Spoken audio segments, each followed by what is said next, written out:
2023 meeting of the Bellingham Planning Board. We have a rather robust agenda in front of us. I see a lot of people here. I'm gonna work on the assumption a lot of people here maybe for next grid solar farm in Franklin.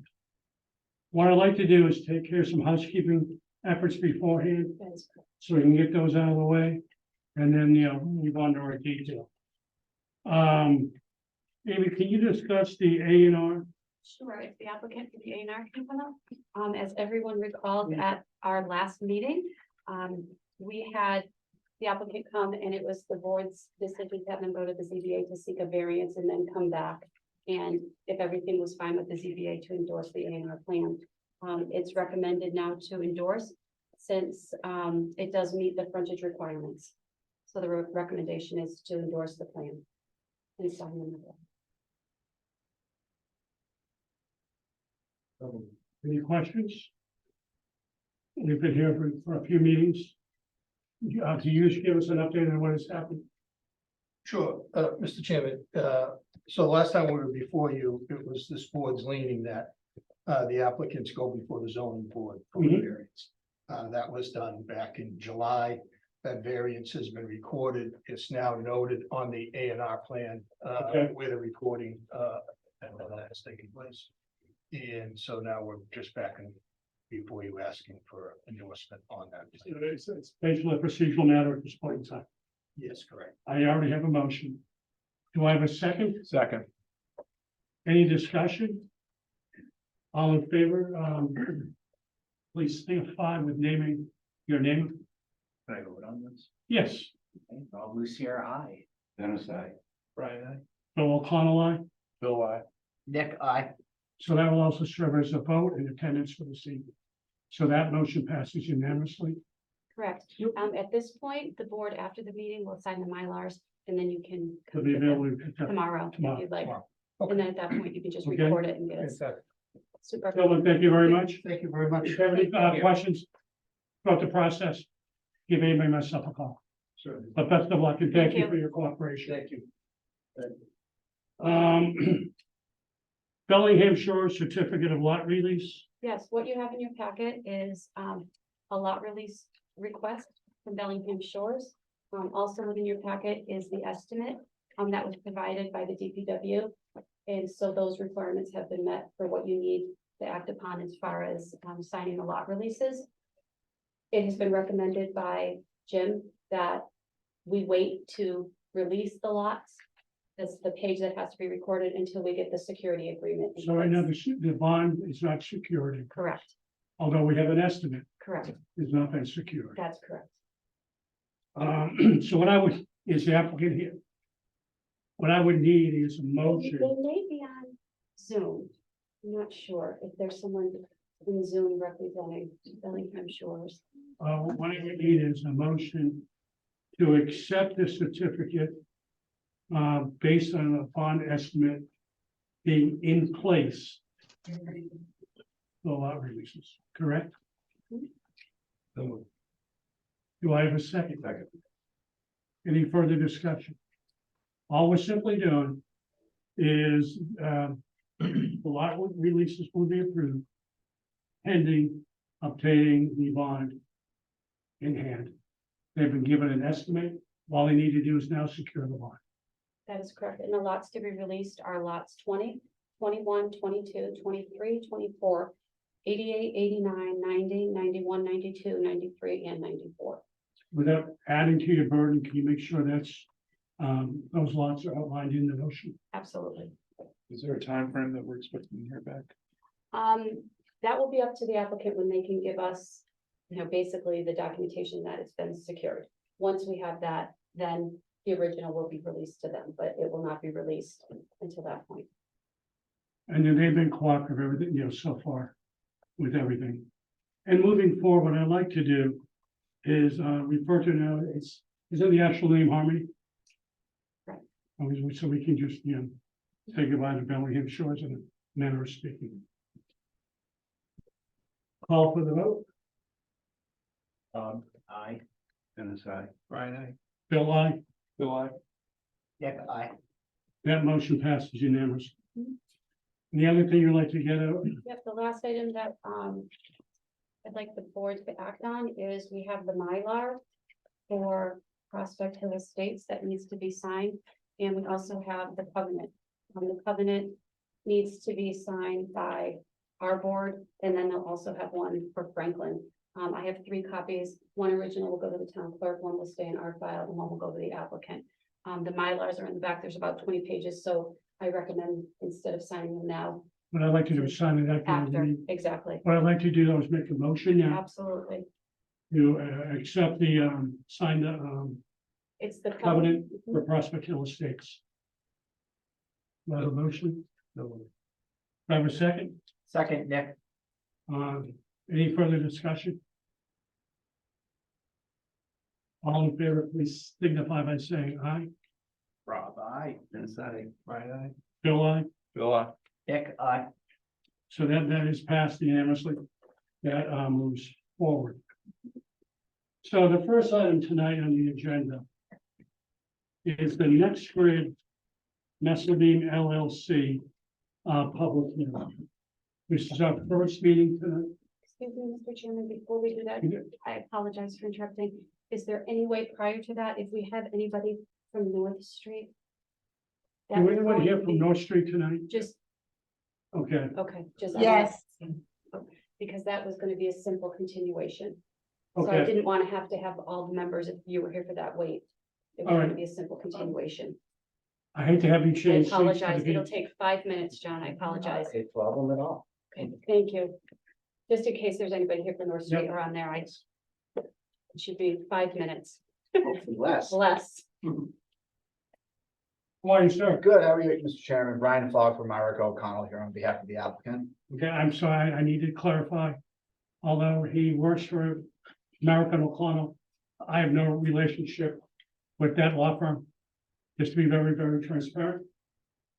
Floor's yours, sir. Real simple, we're still working on some plan changes and we need some more data. We're not prepared to go forward tonight, so we're seeking a continuance to hopefully an August 24th meeting, if that's available. Okay, So how that was left is it's up to the board if we will have everybody present for that or not. And if not, then it would be up to the applicant to decide if they want to proceed with the 24th or wait until our next date. So I think we pull the board and see if we'll have enough members to be there.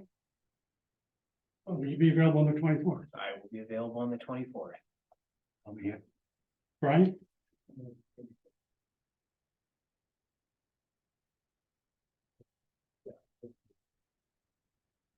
Brian's yes, Mhm. Bill's yes. I can be here, but I do have some questions on that once, because be here, but, didn't we talk about this, that this timeline was gonna be very tight? Correct, I'm available. okay. Can you explain again? When you asked for continuance, I think we thought it was a tight time frame, and we encouraged you to go to September. We're going out of our way, we usually don't do one-item agendas. But we're trying to accommodate the neighbors and the applicant. Can you articulate the reason why we should move forward with a one-item agenda? I mean, you're certainly free to reject that, you know, we're hoping, my understanding is that there are 2 meetings in September and the first meeting is pretty full agenda, so we. It's kind of robust at this point, and maybe even more robust after the next meeting. So we expect to have revised plans for the board, not full set, revised conceptual plans, so that with the board's consent that we're moving in the right direction, we will then turn to do, you know, a full set of revised plans to submit for peer review. We're not ready with that tonight. We expect we'll be ready for that on the 24th. In terms of the timeline for a decision, we're seeking a continuance. We can certainly extend the timeline for a decision if that's something the board needs. We do need that as well. I have a question. Have you worked out all your water? No, and that's the main issue that we're waiting on. Okay, We need more data and another meeting or two to figure that out. yeah, you'll have that by, We hope so, yes. Okay, What do we have on the first agenda, or the first meeting agenda in September? We have 0 Maple, Yeah. And then we have whatever's gonna be continued. I think, tonight we could have two extensions to the 14th. Correct? Possible. Not three. If it's a concept, I don't envision it's gonna be a extremely long-winded discussion, but, and we don't have peer review or anything, so. Well, you have everything in place. I know, I'm getting the sense that the, next meeting, well, the special meeting could be rushing things. Would you have enough time to button a lot of things up by the 14th? I believe we will for a concept plan. We'll Okay. Certainly keep it. And then what we'll try to do is adjust our meeting if we can. Is that a fair compromise? Fair, yes. All right. Did I hear a couple meetings after that you're talking about? So you're looking to extend the deadline several months right now, right? We understand we'll need to extend the deadline because we're coming forward with conceptual plans. We then need to turn around and update our formal submissions that would then eventually go to peer review. So we understand that will not happen immediately. We'll have to push out the deadline for a decision accordingly. The deadline, I believe, is the 20th. So if we're talking November, you said a couple meetings anyway, so we're talking pushing this out. That I don't know. That will depend on peer review turnaround time, which I can't predict. Yeah, so realistically, we're talking, I remember the last time we went through this, the continuance, it was a very tight continuance and a very tight. You guys were willing to extend it very tightly through tonight's meeting. And I think we need to extend it further out at this point. And I think what you just said, a couple meetings, I think we're talking with peer review involved. November at least, into November, whether we go there or not. Yeah, But it's only date. We either do the 24th or we do our September meeting. Yes, but the date We can for put, approvals, it can be moved out. we can put that out to December now, easily, Okay. enough, yes, by a vote. So I would like to, Is the applicant? Yes, that's acceptable. Yep. I would like to have two motions. One, to continue the public hearing to the 14th of September. Do I have such a motion? So. Do I have a second? Made and seconded. Any further discussion? All in favor? Rob, aye. Davis, aye. Brian, aye. Bill, aye. Bill, aye. Nick, aye. So that motion passes unanimously. Then I need to extend the decision date to December 1st. That's unrealistic to the board.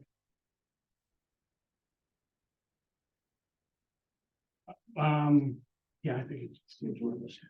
What's our first meeting in December?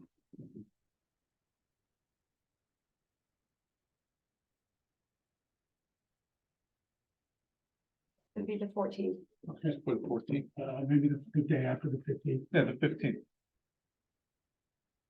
that we will cover. That we only have one meeting in this time Okay, that makes sense. usually. So I did entertain a motion to extend the decision deadline to December 24th. Have a second? Second, Nick. Any discussion? Call for the vote? Rob, aye. Can I vote on these? Yeah, okay. Fair enough. Dennis, aye. Brian, aye. Bill, aye. Bill, aye. Nick, aye. Thank Sir, you. thank you very much for your cooperation. Mr. Chairman, can you provide Steve O'Connell, his action item has already been addressed. It's on Zoom, and then we can have the solar come right up for their presentation. Mr. O'Connell, Yes, I'm here, Mr. Chairman. And let him know he's all set. you're all set, sir. And to be clear, we are not Well, related, sir. Be transparent. no, Thank you. Okay, thank you. The next is the Next Grid LLC. Brian, can you read the public hearing notice? The applicant Next Grid Electronic Reading Festival Being LLC and owner and owner Maple Game Realty Trust proposed solar array, which consists of 74 plus or minus acres of land to be redeveloped for a proposed solar array, of which only 9 acres is in Bellingham. The current access road is located through the town of Bellingham at parcel 26-0009, and is proposed to remain in function as the primary access road for the solar array project. The solar array project is in the town of Franklin and will be for the construction of a new 15,000 kilowatt solar field along the new gravel access drives associated with utilities and stormwater management components located within the northern portion of the existing Maple Gate Country Club property at 160 Maple Street, Bellingham, shown on the second map 26-0009 zone suburban. The plans were prepared by Fuller Engineering. Thank you very much. I would like to make a motion to, open the public hearing. So moved. Do I have a second? Second that, Nick. Motion on the floor to open the public hearing.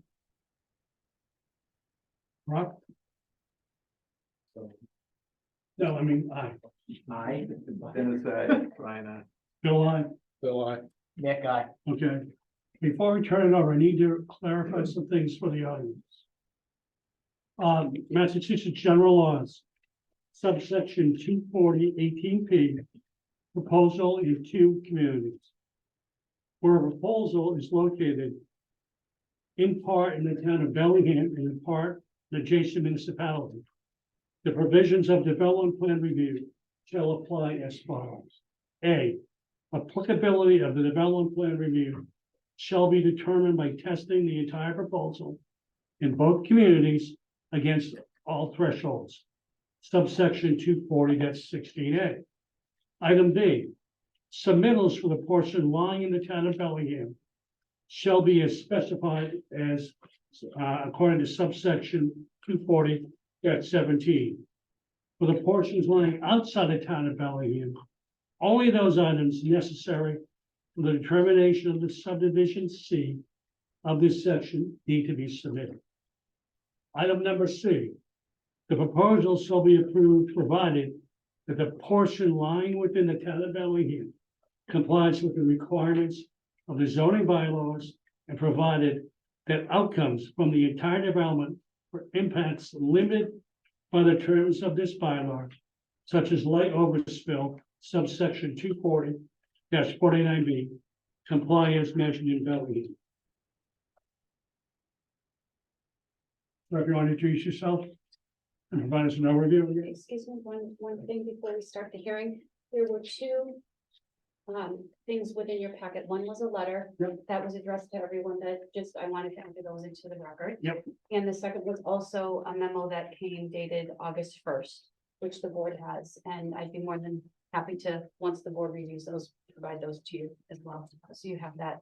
So they they're in your will be packets. part of the record. Those are part of the record, yes. Okay, and unless anyone objects, I think submitting the record, I don't believe we need to read them. That's your choice. Okay. We can get to that after we hear from you. Good evening. For the record, John Cusick with Fuller Engineering. Nice to see you all again. I have the team with me via Zoom. If there's any questions, we have project attorney Peter Brown and Daniel Serber as well, the applicant. They are here. I have what I believe is a very simple application for you today. It's simple in that the entire project is in Franklin, except for the access drive, which exists to get to the site in Bellingham. So that access drive is going to remain in place and just be reutilized. So I'll get into that in a moment. So it should be pretty straightforward. Just by way of big picture, what I have up on screen is an aerial of the entire golf course. It's broken into 3 parcels. We are only here today for parcel 1. That is what was submitted as part of this application, but in full disclosure, I wanted to show the entire property because it will be phased by a different applicant. Parcel 2 is an open space parcel that was discussed with Franklin, and parcel 3 is the next phase of the project, which will, for this this board, but is not part of this application. So again, parcel one is what we're here to discuss. Again, it's Maplegate Golf Course, which I assume everyone is familiar with, but this is Maple Street located here, cursor is moving. And then Interstate 495, where it passes Maple Street located here. And you've got Mayan Brook to the back of the side over here. What's relevant is this line that I'm going over with my cursor. That is the Franklin Bellingham line. This is Bellingham right in here. And all of this is Franklin. So when I show the next plan, you'll see what I'm referring to, but there is an access drive right here. You can see right here, it's not really covered by tree cover right here. That access goes all the way down to Maple Street right here. So that is the access into the site that is remaining. So that's part of the project, which frankly brings us here. And earlier conversations with the town staff, we talked about redevelopment of this property and what to do with it. And the town was pretty clear they did not want to see something with a lot of impacts or per se. They did not want to see an industrial project at this particular location. They were concerned about the uses with residential projects, and as such, the owners of the property went out and tried to find an applicant that would have extremely limited impact to the surroundings and certainly on Bellingham, which is what's before you today. So I think it makes much sense from a project standpoint. This is the same orientation of what I was just referring to on an aerial plan, but again, this just shows the different phases. This was the parcel one located right here, and that was parcel two. Again, all we're referring to is parcel one in red. So as you enter the site, that is the drive that comes again into the site right at that location. And I'll go into a blow up sheet, but this is probably the best one just based on the size of the property. It's approximately 74 acres or so. Access into the site is here. That's all the way through with turnarounds here, turnarounds there. On the end of the panels, you have full access around the outside of the project. I know you've seen these in town before. They're very similar. So full access around the outsides, full access within it. That's the main access to the site. There's a fence entirely around it. Again, all within Franklin, fully enclosed and gated in. What's actually even more beneficial about this particular site is when I go back to the previous screen here for a moment. When you look at where we are, so you essentially have two golf holes, this one here, those aren't being touched. So you'll see there's a bunch of trees up along the front. There's a bunch of trees located in the center of the site. There's a bunch of trees located over here. All of that is staying in place. And if you actually drive by, it's very scenic. It looks nice. So that is the view that you will see. What is posed is all back in this area located here, which you'll note is completely around the corner. I interrupt you for one moment, and I see some people trying to look at it. It's also in the back of the room in a larger screen. Sure, if you want to come down, you can sit in the front and turn around and see a larger screen. So it's down Feel around. free to continue. Yep, certainly. Thank you. Thank you. I apologize for interrupting. Nope, that makes sense. So it really starts right at this location here. So you'll notice around the corner. So you essentially have a view of a golf course as you're driving by. Everything is hidden. And then it's essentially behind the existing solar field that I think was permitted through this board not too long ago, which is located here. So it's screened by that. And then again, this parcel right here is the I think it's the mulch processing yard or similar. So we're very much behind everything. You really can't see it from the street, which is why I started that from a Bellingham perspective. It's very limited.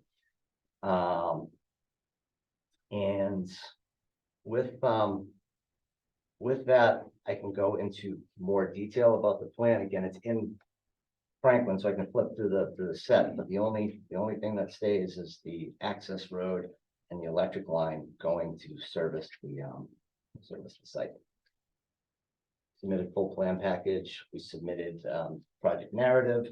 We're currently permitting with Franklin, going through planning board, conservation commission, planning board. We're pretty much there with the board. They just wanted us to finish up with the commission. And I'd say we're probably a hearing away from being done with the commission. Project has been fully peer reviewed on their behalf. The way Franklin works, their town engineer will review it, but they also send it out to an independent peer reviewer. It's gone through that process. And that's where the project is at in Franklin. So I follow the advice of the chair as to what you'd like me to do. Yeah, I have a question before I turn it over. Yeah. To the board and the public. What has been the reaction from the public in Franklin? Outside the boards? I will turn it over to Daniel or Peter on that, because I have not presented in Franklin. That was one of my colleagues. But from what I hear, it's been a pretty straightforward process. But I don't want to speak because I haven't been at those meetings.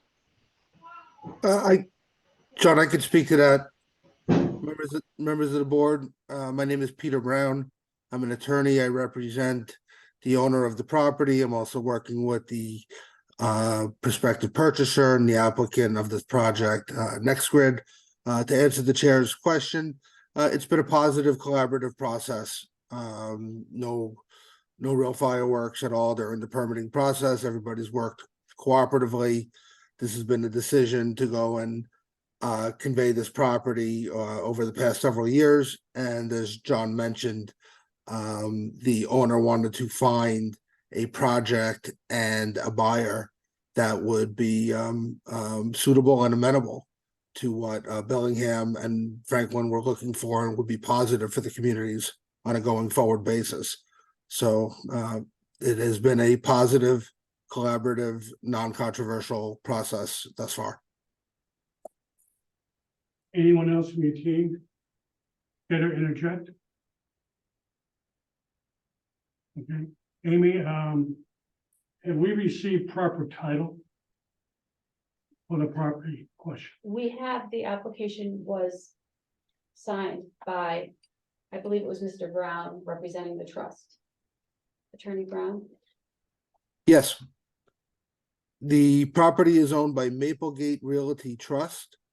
The trustee is Sally Winters, and I represent the trust, and I signed the application on behalf of my client. We can certainly submit the deed if you would like, but title is not a question, not in dispute. Okay.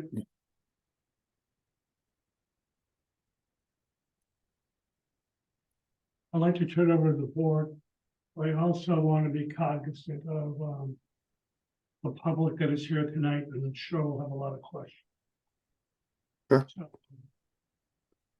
I'll start with, Saying don't be long. no, not at all. No, all good. I think a lot of our questions may change once we hear from the public. So I want to make sure we listen to what they're saying Yeah, and they come back with additional questions. so Amy, from a zoning perspective, I know this is suburban zoned. Do we allow solar fields in suburban zoned? I would have to check how, because it's technically not in Bellingham, But it is access. but it's to that access. use. So Correct. I don't know how that would work exactly. That's something that if we should probably. So the Doberman that I don't know if you know the Doberman. I've heard of it. Yeah, so the state prescribes certain uses are relatively exempt from local zoning. And my understanding is that solar arrays fall under the provisions of the Doberman. To the extent that we can certainly vet the project for safety and all of that stuff, but the state law prescribes that these uses can sort of skirt around local municipal zoning law. Gotcha. And I'm glad you just brought up safety perspectives, because one thing, I know this is in Franklin with access through Bellingham. If there's any emergency in there, who's getting the call, who needs access to it? Because I imagine this is all gonna be secured. Yeah, there would be a fence and a gate. There would be a gate, I think would provide both fire departments with access to get into the site. Can I be a little more clear on that? If I'm not mistaken, access in the event of something going on would have to be through Bellingham. Otherwise, you wouldn't be here tonight if you had access from Franklin. So from a safety standpoint, all the access has to be through Bellingham. Access is fully through Bellingham. Okay, Yeah, that, I know you mentioned both fire departments, correct. but Franklin cannot get to your spot in Franklin without going through Bellingham. Well, that is correct. I was just saying in a way of being totally open. I know, I just wanted to clarify. That is correct. It is 100% through Bellingham. Okay, And I mentioned both fire departments because that's in Franklin with access through Yeah. our town, so. I don't know. consideration that, we'll have to deal with. Yeah. Moving forward. No, absolutely. I'll hold my comments till I hear from the public. Yeah, I'm good. Talk a little bit about the operation of the once parcel one, and then eventually parcel three, but once that's up and running, can you talk a little bit about what Bellingham would expect to see through the access points? Yeah, and Daniel, please chime in as you see fit, but it's a passive use, and by that I mean there's not anybody on site working it. There's nothing to be done there. It's all monitored remotely. So there's maintenance that occurs on the site from time to time, or something goes off that might need to go check on it. We've been told it's about 4 times per year someone might go to the site, so it's very, very minimal access. There's not somebody on there full time. Just if they're monitoring it or want to do a routine maintenance, they'll go to the site. Is there any sort of noise generated by the solar? No, there's no noise, and it's pretty remote from where we're located.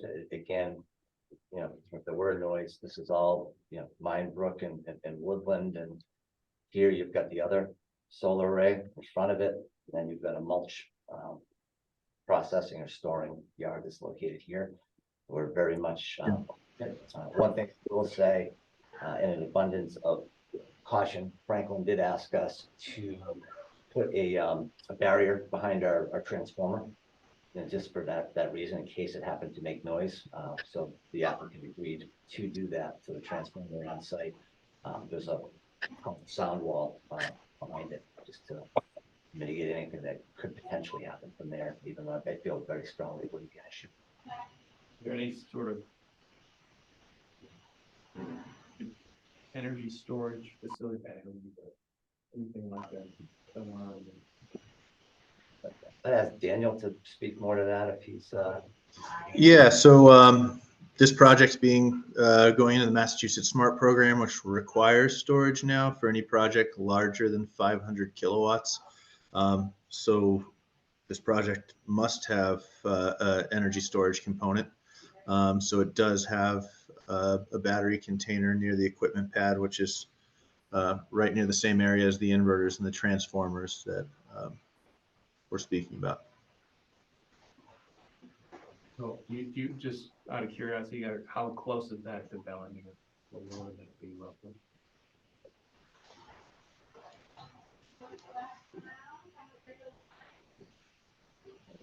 Here.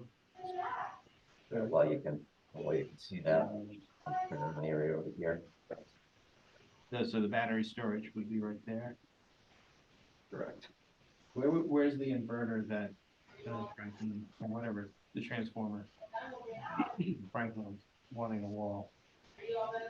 Back side of that, it's hard to zoom up on. It's ballpark. You know, it could be on the backside. Is that wall, do you know, all encompassing, or is it basically private? No, well, it would block, it would be on this side, so the receptor side, there's nothing over here. So it would block it frankly from going towards Bellingham. So Franklin side's open. And with regard to the parcel in Bellingham, is it going to be maintained as to appear like a golf course, or is it just left to go natural? And I ask that because there was a golf course in Attleboro that the town acquired. They stopped maintaining it, and it looks very, very strange. What's the plan with regard to that project? Yeah, I defer to Daniel on that, if he's gonna be mowing the grass fairways, I guess. Sure. So the access road going to the actual solar area, obviously the material that's being used currently, the asphalt drive is to remain the same. Our operations and maintenance crew intend to keep obviously the road clear from any brush above or below, and then there'll be maintenance around any new utility access. But as far as a landscaping plan leading up to the site itself, we have not created one. So with, after the initial width of the utility poles and the road itself, I think the current plan is for it to go back to more of a natural state, unless that's not amenable. I think that if you could include in the plan what your proposal would be with regard to whatever it is you're gonna do there, that way that is memorialized in part of the plan. If that's nothing, then at least that's noted somehow. And with regard to the other solar array that was permitted previously, there was a much discussion about not seeing any of the arrays, and we had many discussions about the location of gates and the style of gates. Ultimately, it was never constructed, and I don't know why it was, but with regard to a gate, where would that be, and what would be the proposal? Is there a gate on the Bellingham property? So there's a fence around the entire array. And then there would be a gate before you get into the array. The exact location of the gate, I'm not sure, but it would probably be close to the fence up here. There might be a secondary gate you put up front just to keep people from driving into the field, but there would be a gate for security to keep people outside of the array. Obviously, don't want people walking around in there. Yeah, there's no gate planned in Bellingham or until we get to the main gate that is within the main area of the golf course right now. So the fences should be clearly shown in one of the plan sets you guys were delivered. And I can Right about here.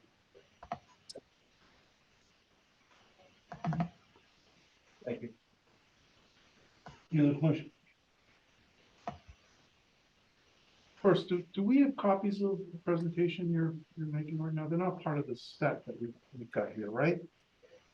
We can get that presentation. Yeah, We can so put it in, we can. I ask you in the future that we get that ahead of time as well. Because showing tonight, we need to see that ahead of time. To the follow on Brian's question, are we gonna be able to see the solar array from any of this Bellingham at all? So With the fences and all that other stuff?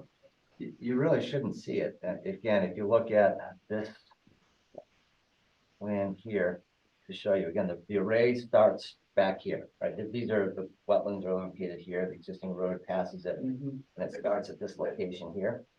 When you look at what's in front of it, you've got this mulch processing plant, and in front of that, you've got I think it's two two homes, maybe three located right there, but that's in front of the mulch area. This, from this point on, all the way back to here is another solar array. That's in front of what we're looking at. The grades are very, very similar. But I guess And then the question is the rest of it, are we gonna be able to see with the grades that are there? When you say the rest of it, The solar arrays, are we gonna be able to see it? I from Maple Street at all? don't believe you're gonna be Up and able down. to see it. I don't see how you would from Maple Street. We need to look now, or are you clear that that's? No, I like, that's what I'm showing. I'm pretty clear. So right in here, if you look at it, you've got all these trees, all these trees, all these trees, all of that is staying. And you can drive by the site and see it. So if you go Oh, I by, know this, we was involved with the other permits, so, Yeah. yeah. no, but I'm saying, but when you go into Maplegate, if you actually go look at that, if you look at that drive, right, you can only see so far down the drive. You can't see around the corner.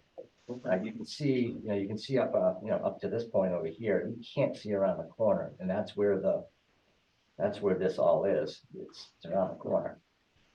Again, your sight line is kind of heading straight, straight up, that road here, then you get all the trees and whatnot.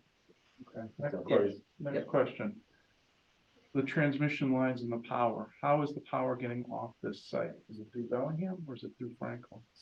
Everything's coming through Bellingham, the power is from Bellingham. So what upgrades are gonna be needed along in Bellingham to support this? Are you gonna additional lines on Maple Street additional transformers along Maple Street? What needs to be upgraded in Bellingham to support this? I would defer. Yeah, I'm available to answer that. So there's no additional poles going on Maple Street. We interconnect into the three-phase power that already exists on the street. And so currently there's a single-phase line that goes to where the clubhouse is that follows the access road. Those are smaller single-phase poles. So along the access road, those will be replaced with more robust three-phase poles, similar to what you currently see on Maple Street. And there'll be a pole-mounted transformer along that access road. And that will lead up to what we call the point of common coupling, where it's no longer National Grid property and it becomes our property. And that will continue on to the equipment pads. And that's where the inverters will feed up into the power lines that will be exported to the existing three-phase power on Maple. Okay, just to make sure I understand that, your response. So the number of poles aren't going to change, but the infrastructure on the poles is going to have to change. Is that correct? Not on Maple Street. So Maple Street already has three-phase power, and Okay. going from Maple to where the existing clubhouse is, there is an electrical connection that'll be upgraded to a more robust connection, three-phase from single phase. Is there anything that needs to be upgraded in Bellingham then? From this project? Nothing needs to be upgraded in Bellingham.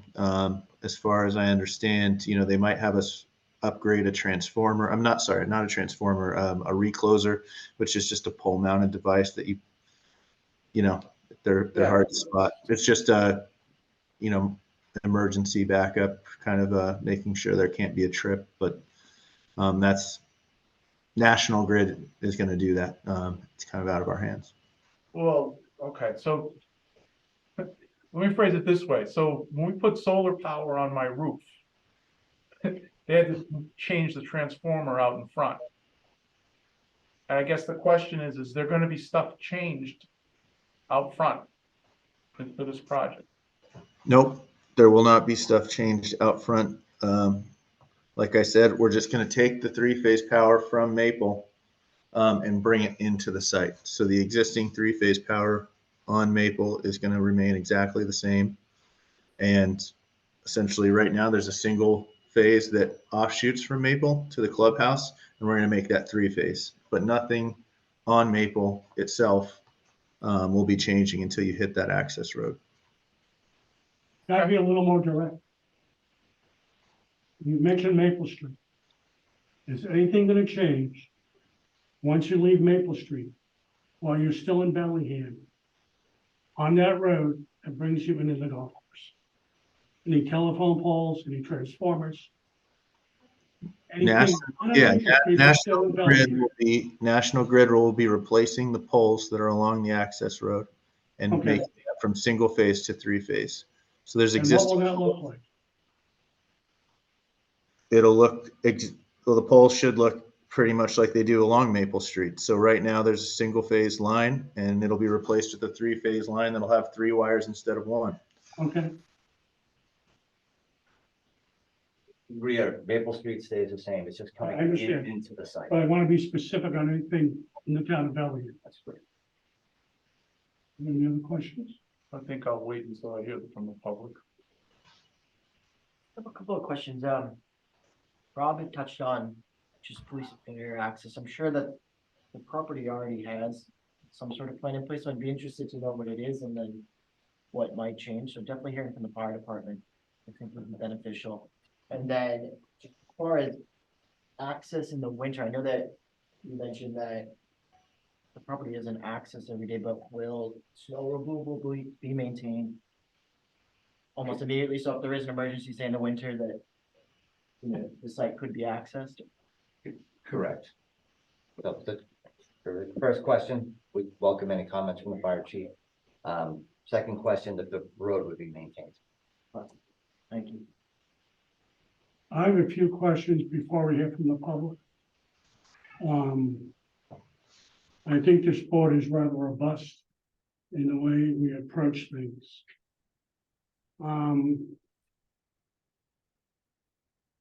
I am wondering, can you get us the current up-to-date study on the runoff from solar panels into the groundwater?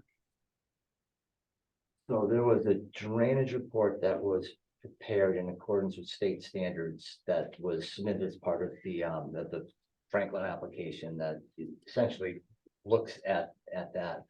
The way DEP addresses that is the water hits the panels, then goes on the ground. What changes, potentially, not always, what changes is the ground cover underneath of the panel. So for instance, if you have a fully wooded site, and you put panels, it's no longer wooded, it's grass, so it then changes the runoff number. In this case, the majority of the site was grass, so the runoff changes were pretty minimal. That said, we did do a full drainage analysis, changing the runoff numbers, fully reviewed by the town's peer review engineer and their town engineer. And we have a small basin that we put over back in this area. Everything's kind of draining, which would make sense. It's Mine Brooks to the right. Everything drains pretty much from Maple to the east. So we've got a basin back in that area to capture some of that water, put it back in the ground. So all of the rates work out. I'm concerned about down the road any chemical runoff from these panels. Has anyone ever addressed that? Yeah, there's, But yeah, technology is changing. We're finding things out differently now. If you would ask people 8 years ago, will you ever see a pandemic? They would have said no. I want to be able to answer our residents that they feel comfortable that there's no runoff from these panels long-term that can provide an impact. sure. Give me one of those studies. It'll be appreciated. Yeah, we can give you one of those studies gladly, but I will say that there's a material list for these panels that you can look at and anyone can look at, and I'll provide them to you. And the majority of these panels consist of sand and silicone, and there's no hazardous materials contained whatsoever with modern solar panels.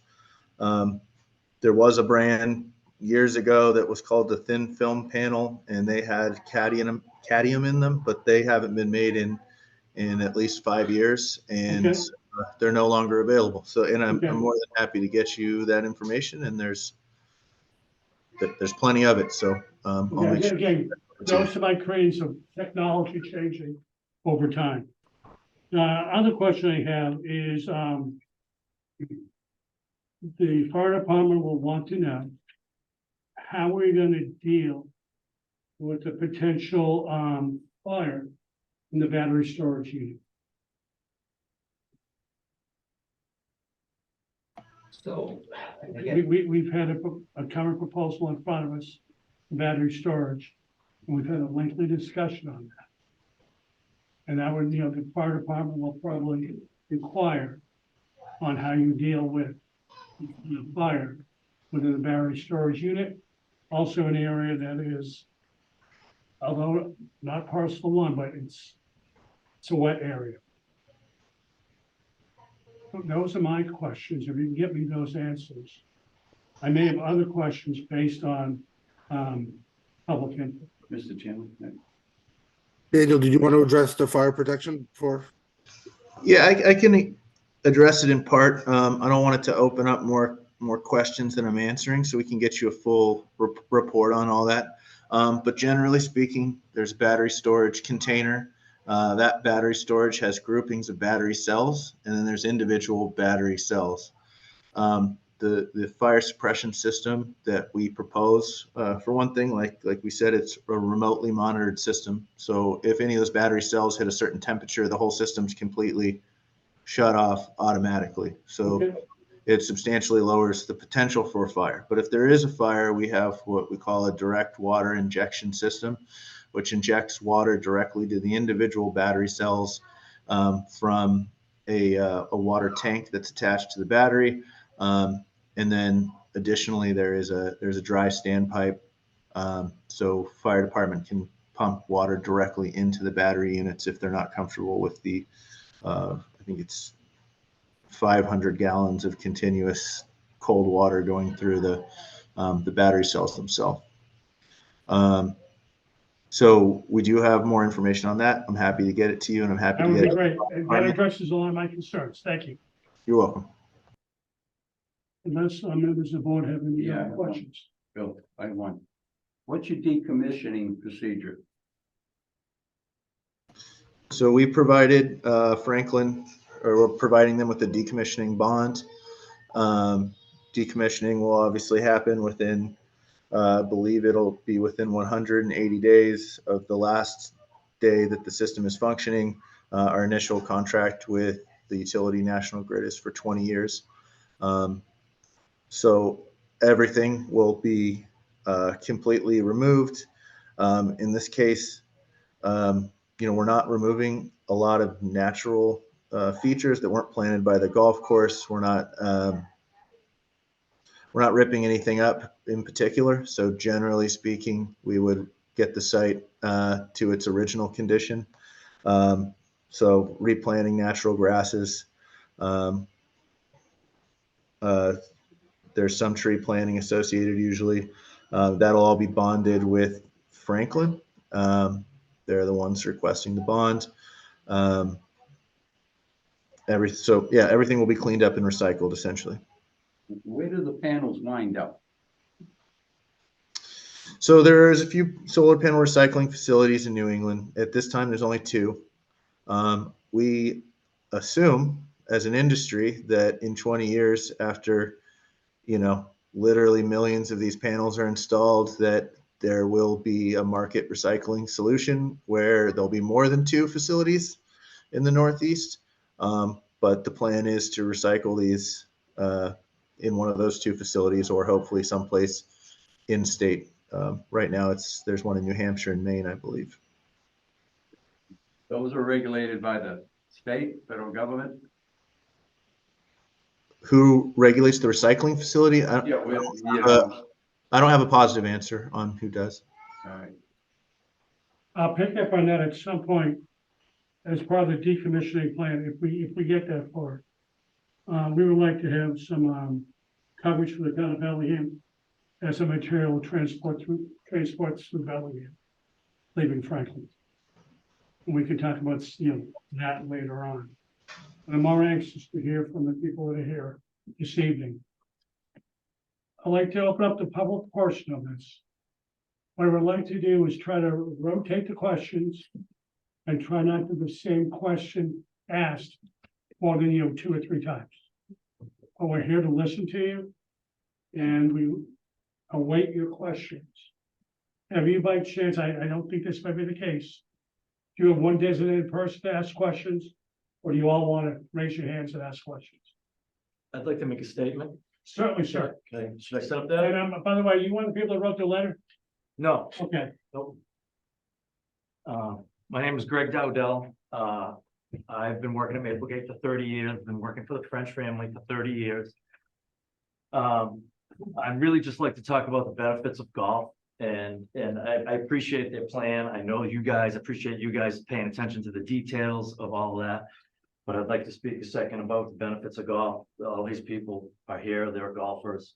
They want to hear it. So benefits, obviously physical exercise, this is for people, this isn't about power. We already have a solar farm right next to us. We don't understand why we're getting another one. It's physical exercise, you're walking, carrying clubs. It's mental focus, okay? Mental focus, the game requires concentration, strategic thinking, and helps improve decision-making skills. It's stress relief. The pace of the game is relatively slow and it can promote relaxation. Sometimes it's stressful. Trust me. you haven't seen my golf games. Yeah, sometimes it's stressful. It's about social interaction too. It's a social sport, providing opportunity to connect and bond with friends, family, and business associates. I see friends meeting each other every day at the course, twice a day. I see kids that I coached in high school every day. They're now 30 years old and have kids themselves. Time in nature, being on the golf course allows you to spend time in nature. And that benefits your mental well-being and feelings of anxiety. Balance and coordination. You have to be able to move. If you get sedentary, you're gonna grow old. Problem solving. Golf is great for the problem solving. It requires adaptability, enhancing cognitive abilities. Longevity. The game itself can make people live longer. It's a personal challenge, and you're always continuously trying to get better. You get a sense of accomplishment when you get better at golf. And obviously networking and business opportunities. Okay, that's some of the benefits of golf. But what I really want to say is I mentioned that I worked for the French family for 30 years. And they won't compromise on sharing this golf course as a business. They just won't get that together, so they just can't get along to that point with this amount of money on the table. They also won't bend down to, that this is outdoor recreation and can benefit tens of thousands of people in the future. I think that's important. That once it becomes a solar farm, it's gone. And I think what this property needs is people like you, town administrators from Bellingham and Franklin, to determine if the solar field is proper use. This is for society. This is for people, lots of people. I mean, I appreciate your details. I appreciate your knowledge, even the guys, these guys and the guys on the screen, the lawyers, everybody. I appreciate their knowledge, but golf is a game for the people and for society. Thank you. Thank you, sir. Anyone else? I have a question. Yeah, sure. I have two, Let's go forward and give us your name and address. Kevin, address is Franklin, Union Street. Okay, You want me to stand up? no, you can sit down, whatever you feel more comfortable with. So, as like a 26-year-old, I played a lot of sports growing up. It led to a lot of like my best memories, enjoying like time with all my friends, making good connections. I haven't really got to enjoy solar farms. What like benefit would it have for like my age group for having a solar farm versus like a golf course? You can make a lot of great memories. And then my second question is, like a lot of communities have rejected solar farms for various reasons. Why have like a majority of them failed, and why are like people choosing like against having them put in their communities so consistently? Anyone from the board wants to, we have not rejected any. We've not had a lot of applications. Not like, sorry, not like specifically in Massachusetts, but like across the United States as well as like the globe. I don't know. I do know that we have seen, unfortunately, changing the economy. And a lot of golf courses are closing down. But, besides that, I don't know, we only have, I think, maybe 3 or 4 to most city Bellingham. One of those is Prince William Franklin. But, I agree with you. The memories that you have from the golf course certainly cannot be replicated on a solar farm. And I appreciate it. And you're spot on. The gentleman in the back who talked about the advantages of golf, growing up, business, impact. Having been to a college with a 9-hole golf course, I realized that. Having been an athlete in college, I realized the benefits of athletics. And that's not falling on deaf ears. Any other questions? I know I see a lot of you here. Yes, ma'am. Hi, Sheila Fitzgerald, and I live at 123 Maple Street.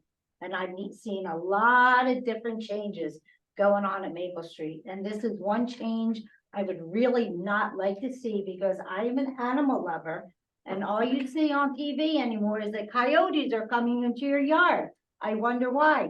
We're cutting down all the woods. We're putting these big fences up. The animals have nowhere to go. And also, I thought Maple Street was residential from the bridge up to 126, not business. And isn't Solar Field a business? Yes, but the solar field technically is in Franklin.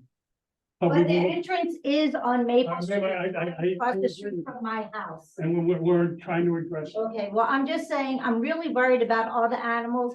They have nowhere to go. Okay. Hopefully, there might be a rare bird in one of the trees that they want to knock down, because that would be fantastic.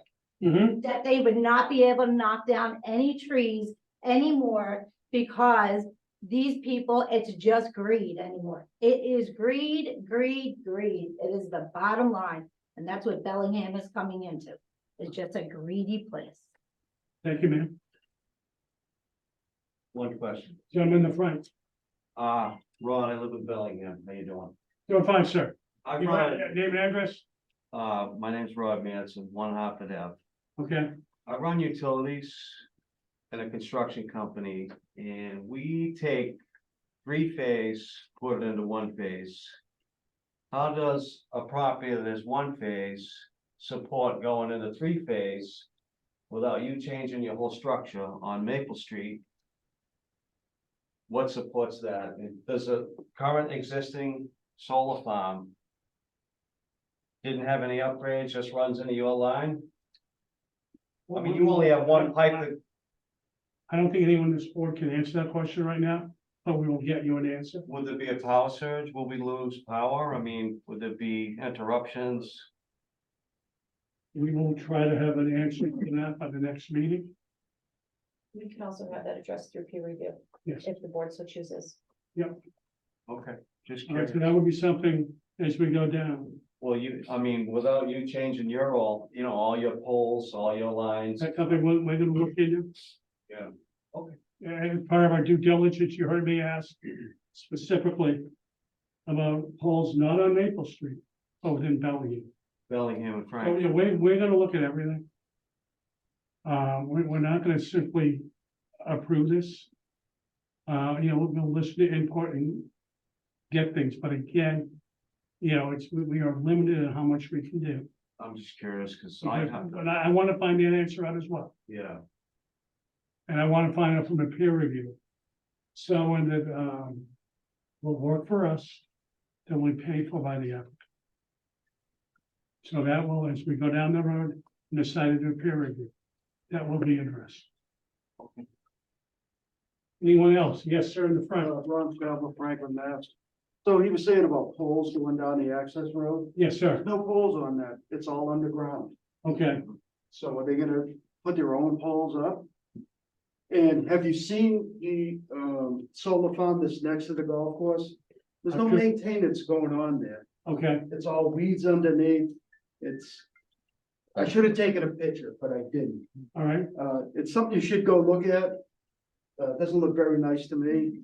okay, And there is no poles going down that access road. all right, Thank you. thank you.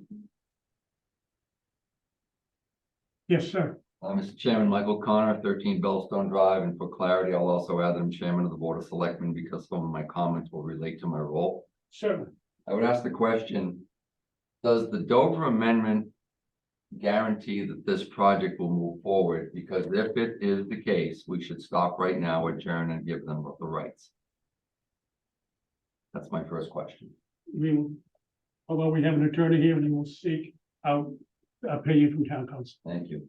I don't think it's fair for us to answer that. Yeah. I want to get a legal opinion. My second comment is I believe the council who was on Zoom was disingenuous in saying that the trust was unanimous in their desire to sell the property and that the public supported it. Clearly, Mr. Dowdell's comments that tens of thousands of public residents use the property is indicative that the public would be outraged that if this went through.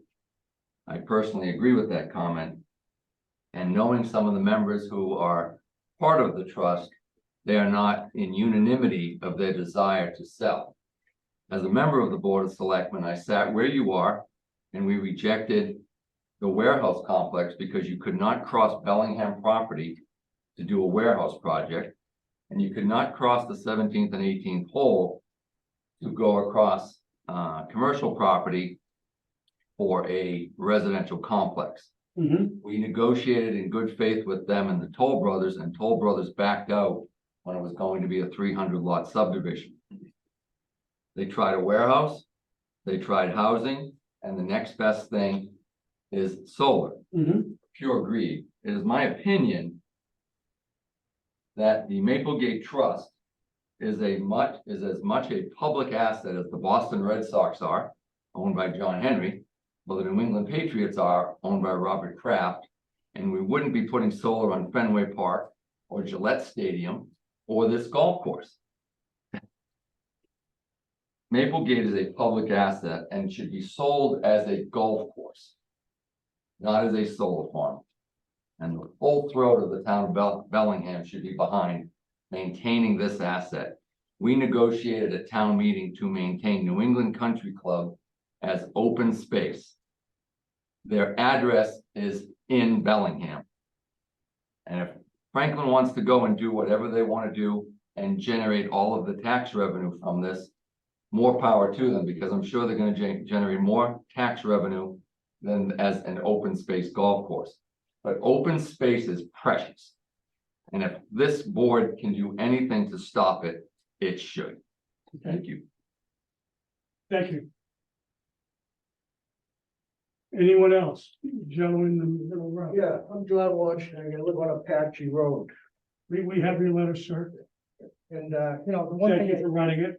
one thing I haven't heard is, you know, the whole backside is solar. They're saying, well, there's two facilities, you know, one in Maine and one in New Hampshire that you can recycle. For the most part, they don't recycle. They're gonna get thrown in landfills in 20 years from now. Right now, they don't know what's gonna happen in 20 years. They haven't figured it out. And I think it's a little irresponsible to just, yeah, okay, 20 years, we'll have a solution.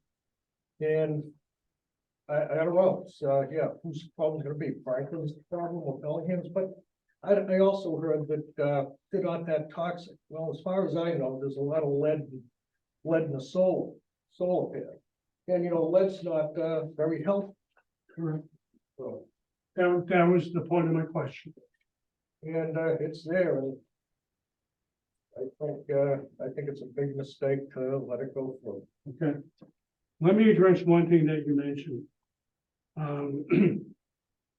When I first got on this board, they wanted to put a solar farm on a recycling center. And they told us that we could have the salvage rights to the solar panels after 20 years. And I chuckle sometimes here when people really think that, you know, I might have been born at night. I can tell you it wasn't last night. What we did, we were one of the first towns to require a decommissioning fee, so that they have to pay to break those down. We're also going to require that a fee be established, if and when this is approved, that as they leave the town of Bellingham, we have some security for that material 20 years down the road, going out of town, that may have pollutants. We've all heard stories about, how safe these, turf fields are many, many years ago.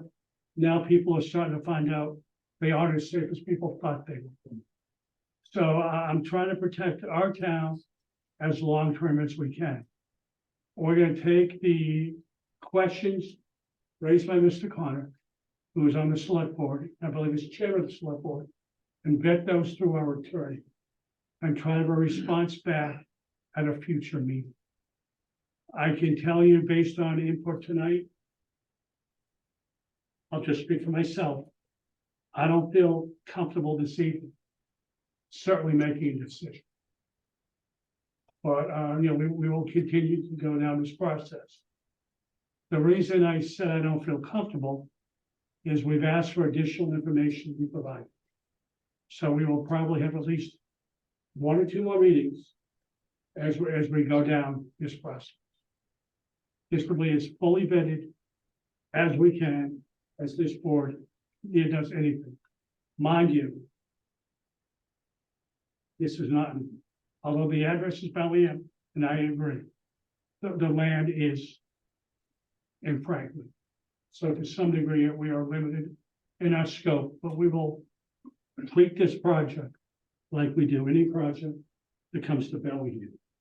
Just to let you know what we're gonna look at moving forward. Excuse me, Mr. Chairman. Yeah. If you're, as long as you're finished, I just wanna, before we move on to our next hearing, we do have 17 people on Zoom, so it might be to our benefit to hear if anybody Okay, from is there Zoom anyone has any else? comments. Any other public Sorry comments? to interrupt. Yep. Mobile Rock for Fleetwood Road. I golf and most every day, I enjoy it. I get a health benefit out of it. I get a social benefit out of it. If they put the solar panels down, what am I gonna get out of it? What benefit does the community get? Are we gonna get reduced priced electricity? Every time I get a letter in the mail about switching my electrical service, green energy is more costly. So are they gonna do something for the town? Are they gonna give us lower cost energy? If not, not gonna do me any good, number one. If this is sold, is there a proposed start time? Are they talking 2 weeks from now, a year from now, 2 years from now? When are they gonna start this? We'll ask as we go further down. I think once we make a decision or we get towards a decision, we'll ask for a time frame. We'll probably ask for it next meeting, because we're gonna ask for some more information to come back to us. Any other questions? Sir, you have anything else? Me, no. Okay. Yes, sir, in the back with that Air Force hat on, I believe. My name is Nick DeChico from Franklin, 45 Forest Street. I work at Maplegate, disclose that. Just some things that came to mind during the meeting tonight. One thing that was brought up was poll 17 and 18, how you can see them from the street and how they're going to be somewhat maintained after the fact. Those holes are maintained every day. And I don't believe they're gonna look anything close to what they do today. There'll be a field. And it'll be not as pleasant to look at. Let's understand that to begin with. Right now, the property employs over 30 people. 30 people that are local. The new business that will occupy that will employ 0 people. So that may be bidenomic somehow. I don't understand it, but all of a sudden, 30 people are gonna be without a job, some of them full-time. I only work a day or 2. But a lot of people are gonna lose their full-time jobs with this. There's over 100 people a day that play that course, over 1,000 people a week, over 8 months. That's a lot of people that are enjoying that course, enjoying what goes on out there. Greg teaches hundreds of children every year on how to play the game. These kids love it down there. They have games, they do all sorts of things, they have little tournaments. Right? It's amazing what this course can bring to the community on a regular basis that is ignored with this whole thing. And lastly, I don't know what the people of Bellingham want. Maybe that needs to be asked. Do the people want a golf course? Do the people want a solar farm? Maybe that really needs to be asked of the populace. That's all I really have to say. Thank you. Anyone on Zoom has any questions, hands raised?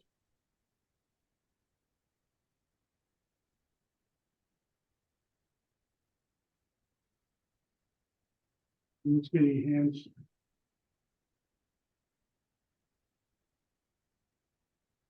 Might wanna stop sharing the screen. I'm just seeing if I can see any hands up here. Okay, there we go. I don't see any hands. Okay. Let me go back to what we'll look at as we go down the road. Construction management. We'll look at utility pole and underline access.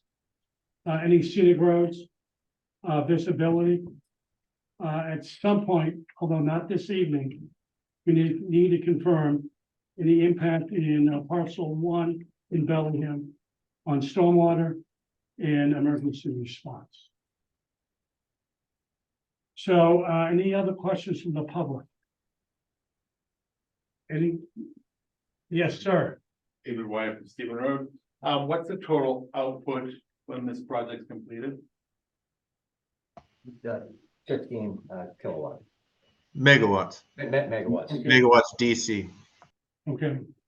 And that brings me to a question. So What's the total though? What's the total? what's the total gonna be on parcel 1 and parcel 3? So they're each gonna be 15. Okay, so the total is gonna be 30. Okay. I know we only have parcel 1 in front of us. But, we have to be cognizant of, although it's deeper in the town of Franklin, the overall output, but it'll be 30, correct? Correct. Okay. Any other questions from board members? Oh, yes, ma'am. Did you say something about scenic roads? Because Maple Street is a scenic road, and I don't think that, solar panels are really good for a scenic road. We will look into that, but I believe there's already one on me. Well, I understand that because I do live on Maple Street, but like the gentleman said, it's disgusting over there, and I'm a landscaper. I take very big pride in my house. Yep. And when there's a storm, there's always a piece of fence knocked down, there's weeds everywhere. They started putting up trees. I mean, it's disgusting, We'll review the conditions. because that's funny scenic road. We'll go back and look at the conditions that were put in place. And if they violate any of those, we'll reach out to them. That would be wonderful. That's what we're attempting to do now. Thank you. I cannot remember every condition in the past, 9 years Drive by it. on the top of my head. But we'll bring that up. Any questions? One more thing to add to the list of outlying things. I know I would really like a definitive idea of what that front parcel is going to look like. Because it sounds like it could be manicured, it could be gone to natural state. Additionally, I know that along the Maple Street frontage right now, because it's a golf course, it looks very nice. There's the nice decorative gates and such. I can tell you from experience that land development of, 144 acres is parcel 1?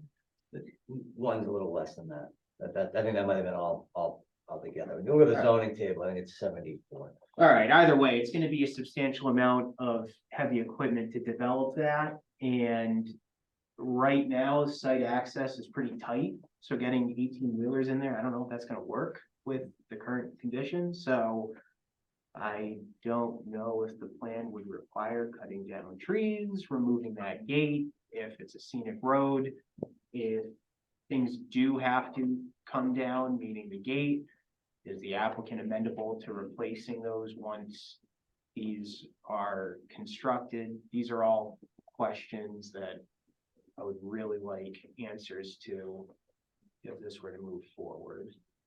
So, Did you want the gate to stay is what I'm hearing. I mean, or replace with something that's, gonna work better for the security of the site. I don't really, it sounds like right now, the idea is to have a security gate further in the frame. So. I don't know, what does the board think about securing the site? Here's my comment, and I was gonna mention it in a future meeting. As we go down, I maybe in the minority, but judging from what I hear, I'm certainly don't want to pander to the crowd at all, but we have to listen. I like the way the entrance looks right now. And I don't want to be, to people the misconception, 3 or 4 years from now that there's a golf course back there. But I would like to keep that look. It blends in with the neighborhood. We have the nice white fence, we have the pathway, we have the green space. As just one person on the board, I don't want to see it go natural. And as we go down the road, that's one of my concerns. Is that if this and when this does get approved, I like the look that you have there right now. And ideally, I'd like to have that maintained as much long-term as we can. Because down the road, it'll get overgrown. We'll have people coming back here in a few years, talking about what it looks like, similar to what happened next door. So there, as we go forward, there will be conditions if we get there in regards to the appearance and visual sightlines from Bellingham. Mr. Chairman, clarification on your earlier statements. Are we looking for peer review on the infrastructure effects on Bellingham of the solar power coming through Bellingham? Through peer review? I think we should. I think we should too. I mean, I heard the statements, but I'd like to have somebody at least look at it and confirm that those would be the effects. In addition to the question We can do that. that Devin raised this evening, I assume you've gotten all those questions? Yeah, I was going to, oh, sorry. Yes, sir. I was going to say, we will be providing you, as probably tomorrow, with the full impact study that the utility does that shows all impacts associated with this project from the substation to the site. And that lists out any upgrades for every project we do. So that'll be provided to you directly. You're free to obviously review that with whoever you want, but that will be provided immediately. Okay. And we do believe that will provide unbiased and substantive information that will answer your questions. Okay. Well, also the questions that Mr. Connor raised will go into our town council. Correct. Yeah, and I will be working with your town council as well on the issues of the Dover amendment. Fucking stupid. And those, it's not going those, to get dirty on shit. Ugh, nothing. I'm not liking this fucking bullshit. They always carry stuff for you. Lock the door, please. Thank you. Excuse me, I apologize. No, that's okay. So, Rick, that wasn't me. I was just going to add that in our pre-submission, I believe we had conversation with council, and I've also worked with council for Franklin, and we will share our analysis and opinions with respect to the Dover Amendment, the state Supreme Court's decision last year involving a case in the city of Waltham, and I think it will provide some good guidance for the board in terms of the guide rails of this project and of this review. But regardless of that, we've heard the comments, we've heard the questions from the board. We're going to answer all of them, and we want this to be an open and collaborative process. Okay. And that we get to a place that is satisfactory to everyone. So that brings me to the point where we'll need a motion for continuance. We do need a motion for continuance, but I think it would be beneficial if we are having this go to council, that it is also prudent that the applicant pays for that cost, I'm in agreement. as well as our peer review, because we need clarification on the information that he's going to be presenting to us for our council. Yeah, all the benefits in Franklin. Exactly. So, Without letting this go longer, Rob, you see the benefits of a peer review with Yeah. regards to the impact of Bellingham. Absolutely, I'm not too sure who would do the peer review, what, MEP or? We can figure out who will do the peer review for that and get a scope and then give it to the applicants. So we'll get a scope of service We from peer absolutely review can try to get that, yeah. and a scope of service from Yes. the, our attorney Yes. to answer those questions.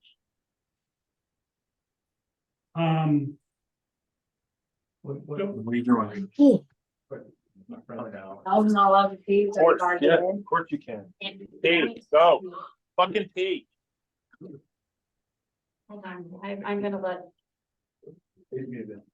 Just, thank you. one quick question, if you could, to the extent there's gonna be new poles, construction along that access way, is it conceivable that they go underground? And is it the current facility already underground? So there's initial, essentially 4 poles that the utility always puts directly when we offtake power from the 3-phase. After that, it can head underground. We'd have, I mean, a lot of that's National Grid's decision. We can tell them we want it to go directly into a transformer and then head into an underground conduit. But those first 4 poles are a bit out of our control. I'd have to get more information. I can't answer that 100% right now. If you could look into that. Yeah, you got it. One other question, picking up on that. You mentioned National Grid. I assume, and I know we're here for just parcel 1, but hypothetically, we have parcel 3 behind parcel 2. And you may want to put a solar farm right there. I would like, that company to get, well, when it happens, that company to give their input as well. Because I think at some point we'll be dealing with 2 different electrical entities. Is that a fair assumption? Well, it's National Grid and us. I'm not sure. Who's the second entity that you're referring to? Well, you said you're gonna have 15 megawatts on one and 15 on another. Right. So there's Grid 2. handling everything? Yeah. So both of the interconnection agreements would be with National Grid. We have secured the one for the north, but the one in the south is in more of a lengthy review process with the utility. So it's not A utility, correct? with the same utility, National Grid. Yes, yes. Okay, thank you. That clarifies the question. Mr. Chairman, at a later date, I heard you say parcel 2 and use the word open space. So at a later date, I'd like to hear more about that. Yeah, Franklin required that parcel. We'll I'd provide like to hear more provide about some that. details on what that might be or not be, so we'll clarify Yeah. that. Amy, it looks like 14th can be busy. I entertain a motion. What do we have for the continuation to the 28th of September or second meeting? Do I have a second? Second that, Nick. All in favor? Aye. Dennis, I. Brian, Bill, aye. so Nick, I. Do we need a decision deadline date this evening? We do. We need to extend the decision deadline date. So, I mean, we could put it out till December. And if we don't need it, obviously, we Let's don't need go, it. like we did earlier, on December 14th, decision Okay, deadline. If we get that beforehand, Is that our meeting the 14th? December 15th, excuse me, the day after our meeting. Would it be possible to get the earlier meeting to start getting some of that information to you rather than going out to the second meeting? It's gonna be rather robust because we have projects in the pipeline that will already be taking a position on the 14th. and also it's gonna take, we have to get peer review. Yeah, I think it did. So I'd have to get that to them, Scope of check, service. and then get the review, and then hopefully we get all that review back for potentially the 28th, if we have everything back. So I think the one thing that, just speaking from my view, would be important is a peer review. I think I echo your concern on a peer review. I'm not sure what the peer review would be, so I'd hate to, show up in a month and a half and not know what the peer review is and then say it's gonna be a peer review We'll provide you a scope of service, outline the period. prior to that meeting. or- Absolutely, we'll probably have that within a week. Okay. I would not ask for, money to fund a peer review without a scope of service. So I think that's more than fair. And to the board, may I just say one more thing? Certainly, sir. Franklin has already peer reviewed this process through the beta group. So it may be feasible for you guys to give them a new scope, but they've already done a lot of field work and that may cut down time and cost. Just a suggestion, but Okay. just want to let you know, they've been to the site, they know it well. Okay. And they've been looking at it for a couple months now, so. Okay, we will take it under advisement. Thank you. We have a motion, on the 14th. Do we need to take a vote on the continuation? So we're gonna do the 14th for this. I'm sorry, the 28th. Oh, excuse me. okay, The 28th, the next meeting, yes, the 15th, excuse me, for the the extension, decision deadline. okay, So I'll entertain two motions. One to move this to the second meeting in September, which will be the 28th. I think we did that. Okay.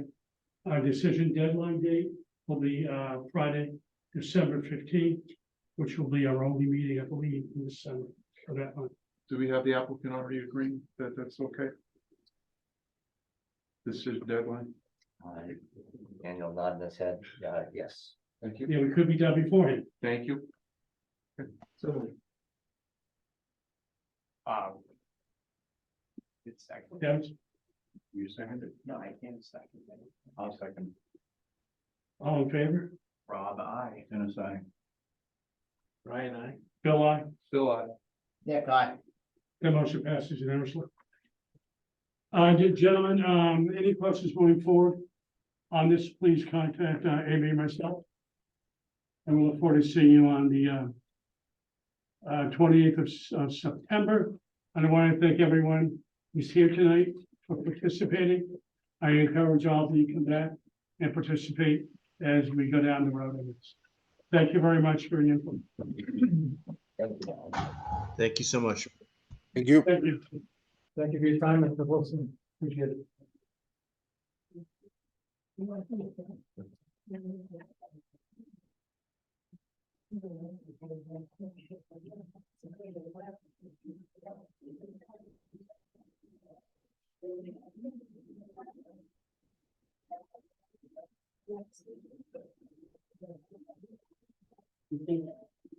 You're right.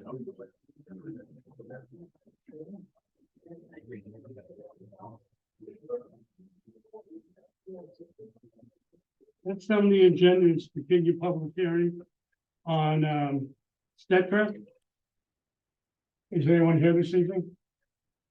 yes, the American. Wake up. Sorry I was so long there, sir, but we want to listen to the public. Absolutely.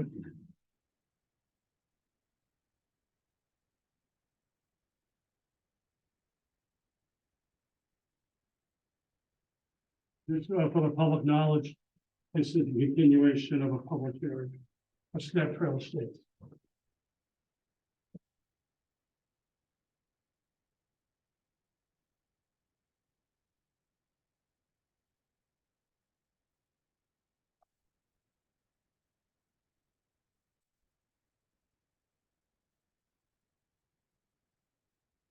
We do have a reviewer too. Okay. The floor is yours. Thank you. Dan Merrickin with Legacy Engineering, here on behalf of the applicant.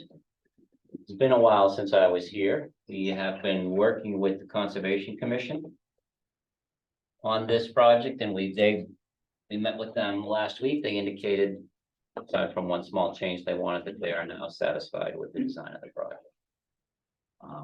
So I'll review with you what the changes were. Basic layout of the project is the same. It's a 6-lot single-family residential subdivision. You can see, let's see here.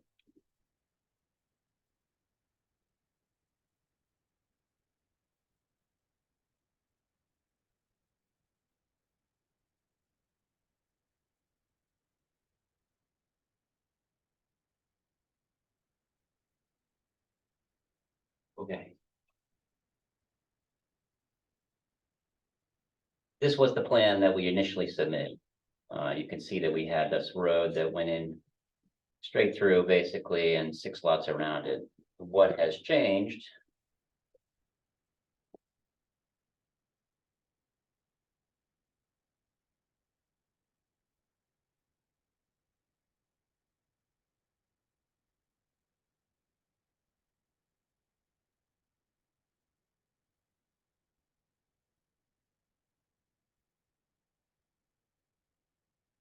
Sorry. That's fine.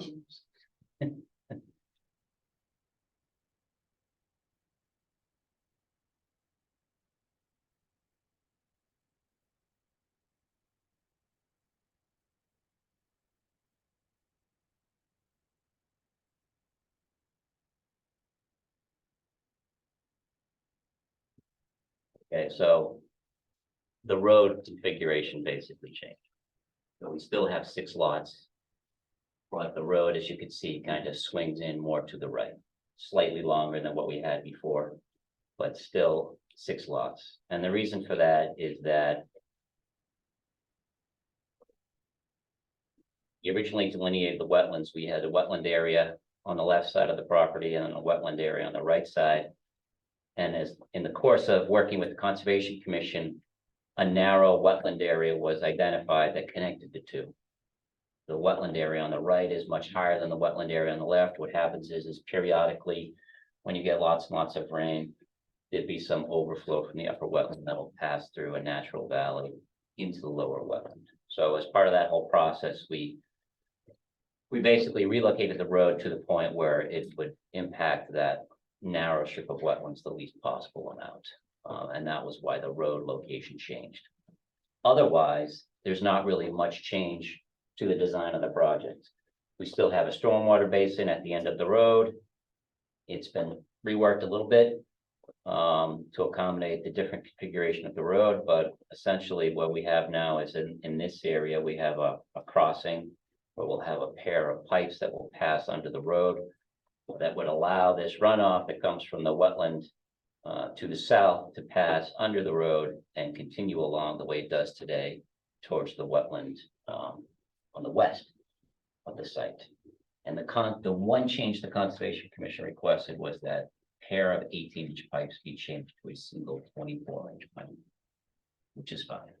So we will make that change for them. We saw the peer review that came in. One of the questions in the peer review was about the capacity of the pipes. We did provide in our stormwater report that was revised to reflect the new road configuration estimates of the 100-year peak flow rate that would pass through these pipes under the road. And we provided 2 separate potential values, the higher of which was about 18 CFS, and the pair of pipes and a 24-inch pipe have a capacity of about 35 CFS, so more than ample capacity to handle whatever water might pass through these pipes under the new road. So that's it in a nutshell.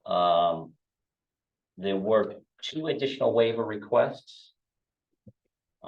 One relates to the question of subdrains. So there's a provision in your regulations that calls for subdrains when the high side of the road has an average grade of more than 10%. And the area that was initially flagged was this area approaching that little wetland strip. We've done test holes out there. It's all gravel. There's no groundwater in the area where the subdrain would go. We did discuss it with DPW. They didn't really have a view on it. They indicated in an email that they would defer to the planning board. Our view is that the subdrain is not necessary just because the soils in this area are really highly porous. And there's not going to be an opportunity for groundwater to accumulate on the high side of the road. This is, you can see the contour elevations here.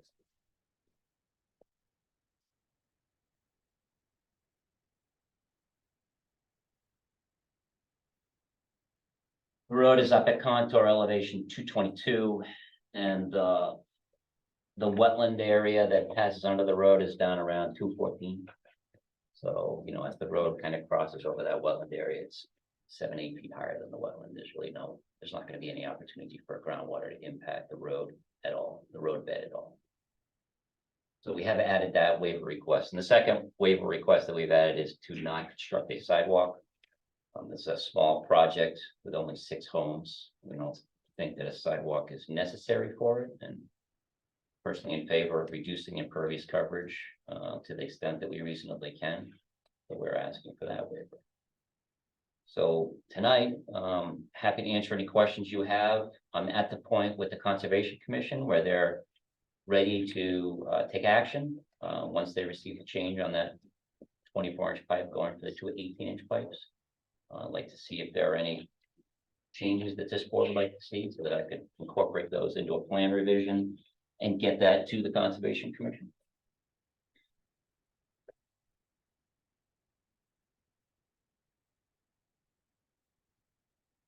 I'd like to start,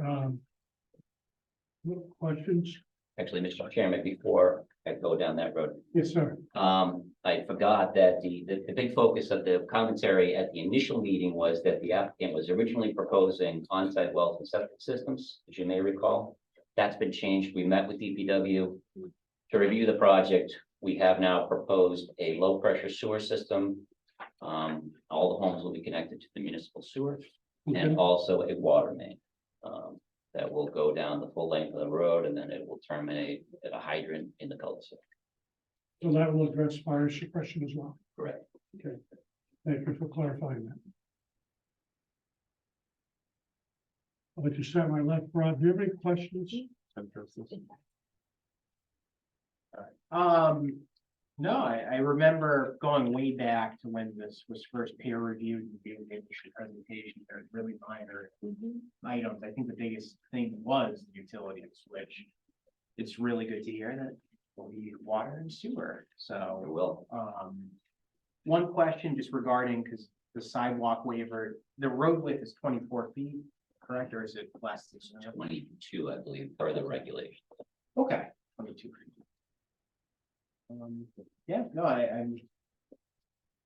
have no further comments when we talk about the waiver request. Okay. So you want to hold off on the waiver, correct? I don't have to. I am totally fine with the 2 waivers myself, the subdrain and.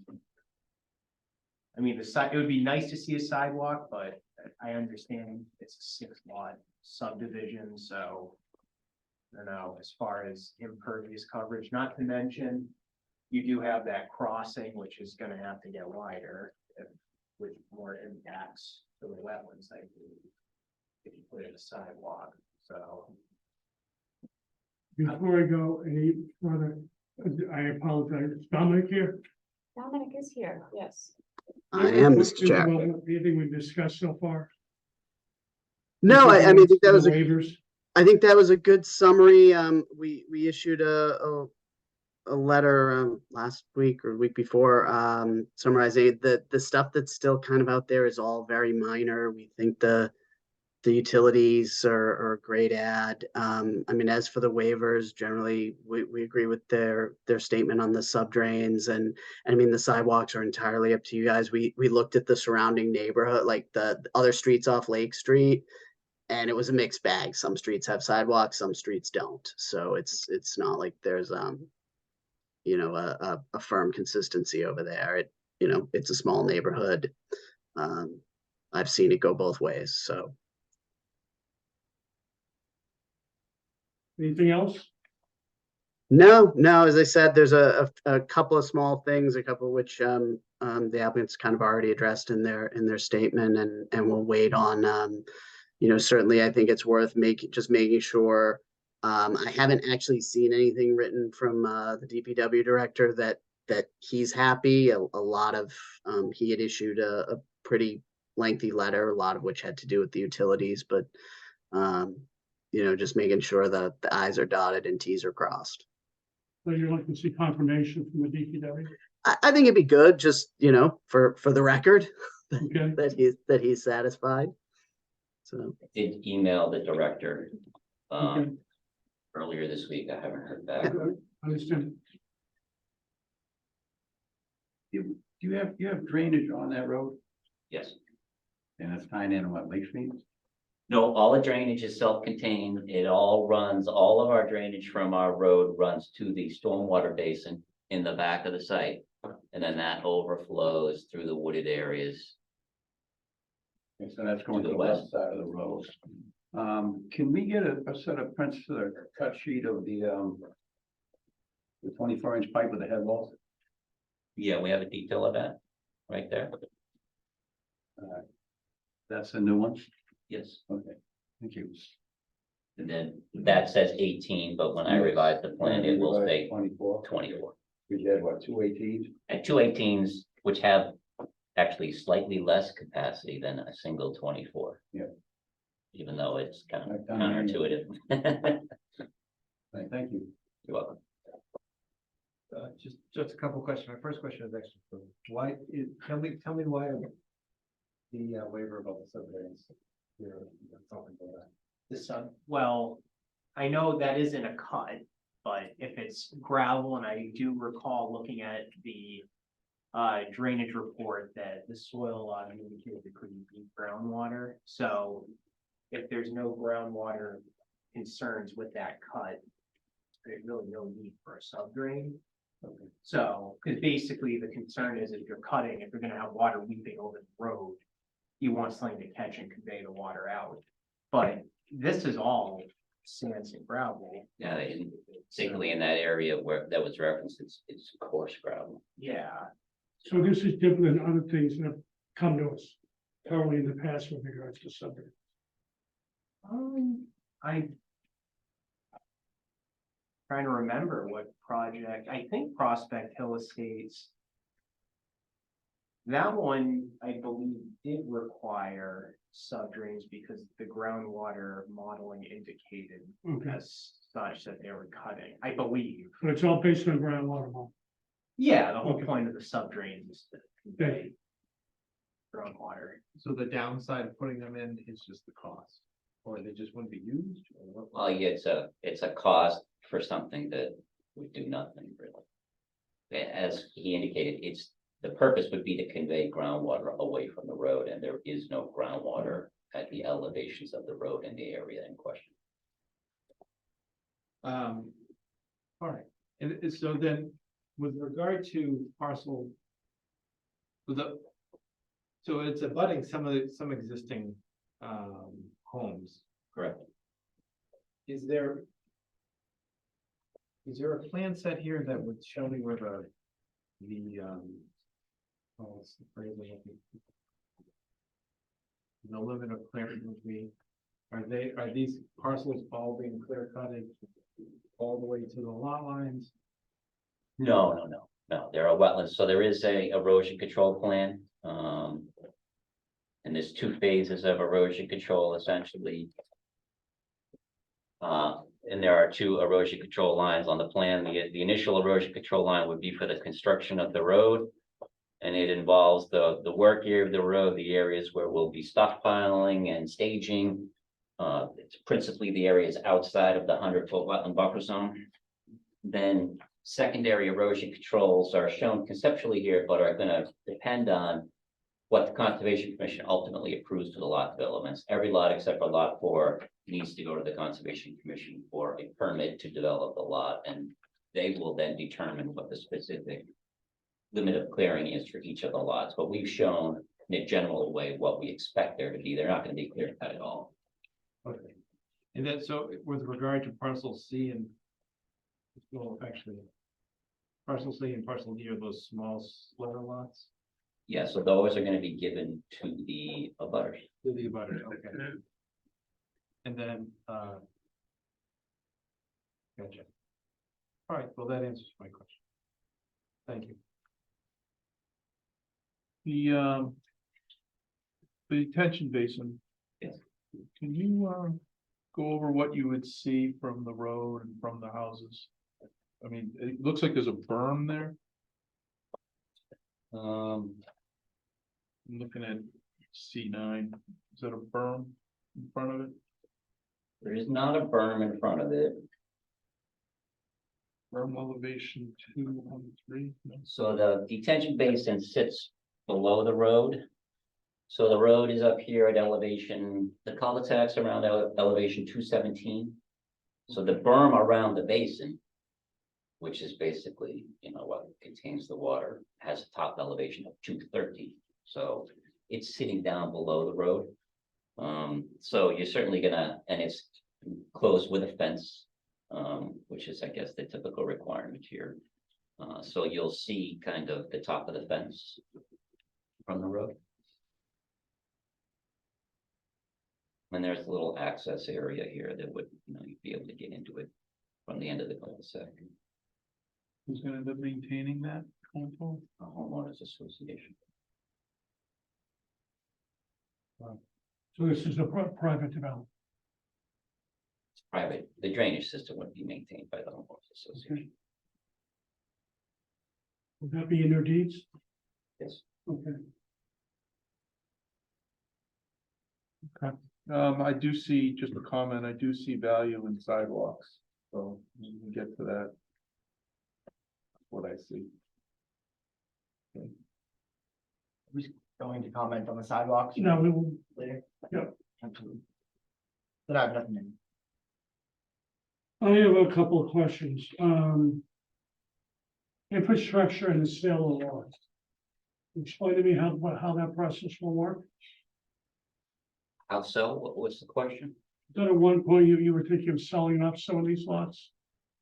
Well, the lots may be sold, but you can't, there'll be a covenant in place which precludes the sale of any lots until either an alternate form of security is provided or until the road is fully constructed or some combination thereof. Typically, the way this goes is the road is built to 90% complete, just shy of top course pavement, and then the applicant would come before you to seek a bond, to swap out the covenant, and then at that point, lots could either be sold or developed. Okay. Does that include the basin? Yes. So the basin would be in place before anything is sold? Yeah. Okay, is that typical in our, is it in our condition? No, but we could put something in the decision. Okay, if you're agreeing to that, we'll have something in the decision that's like, the basin's included in that. I would like to, the waivers. How do you feel about the sidewalks? Questions, more so for the board, typically in the past, how or when do we know where a school bus stop would be? Would we know if it would be on Lake Street or would it bus actually be going down the street to pick up kids if families do move? They typically don't go down the cul-de-sacs. Right, so with that, I would place safety over getting rid of sidewalk just to get rid of a sidewalk, so if we do decide to not have a sidewalk, is there enough room at the end of the street to get kids off the road to stand while they wait for a bus? Because Lake Street is a pretty busy street. Well, we could certainly do something in between where we provided a sidewalk at the beginning, just to act as like a bus stop. That's certainly a possible way to go. I agree with the sentiment, but I also think that sidewalks add something to the town, so that's where I'm sitting at with the waiver for that. My opinion is, in agreement with Nick, a little more stringent than what you want to do. I live on a cul-de-sac, and they did not come down our street, but for the morning, to pick the children up. They are dropped off at the end of the street at the end of the day. And we have sidewalks to enable on one side to enable those students to walk to the end of the street and safely get back to their homes. Although it's only 6 lots, I feel comfortable having sidewalks on one side.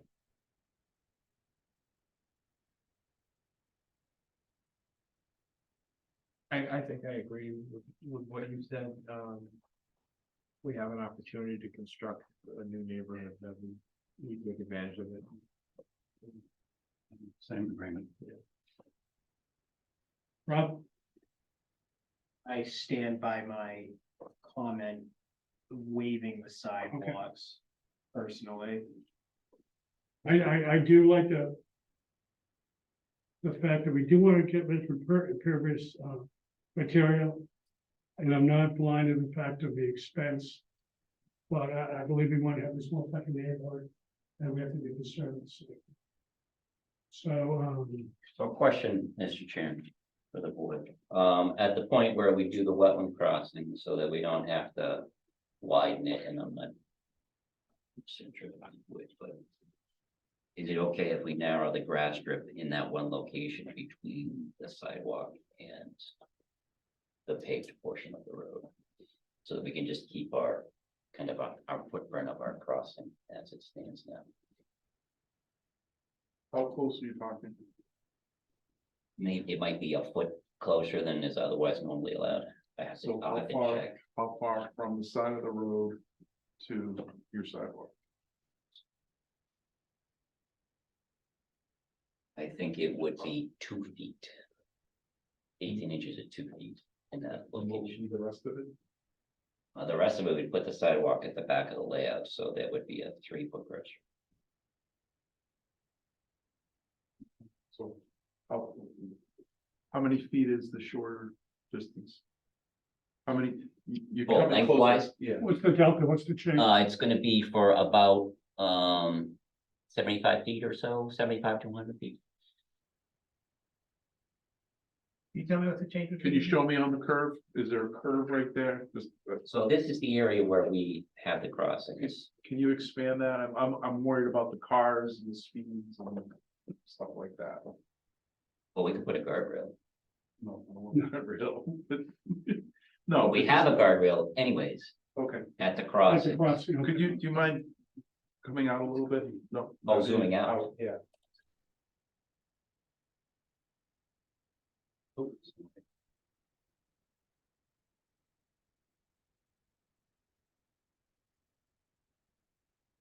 It's that cut off between one sheet and the next.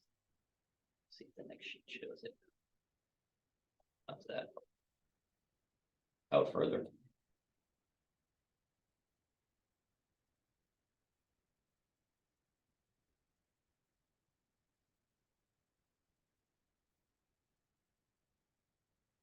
Tell me again what you're proposing, just so I understand.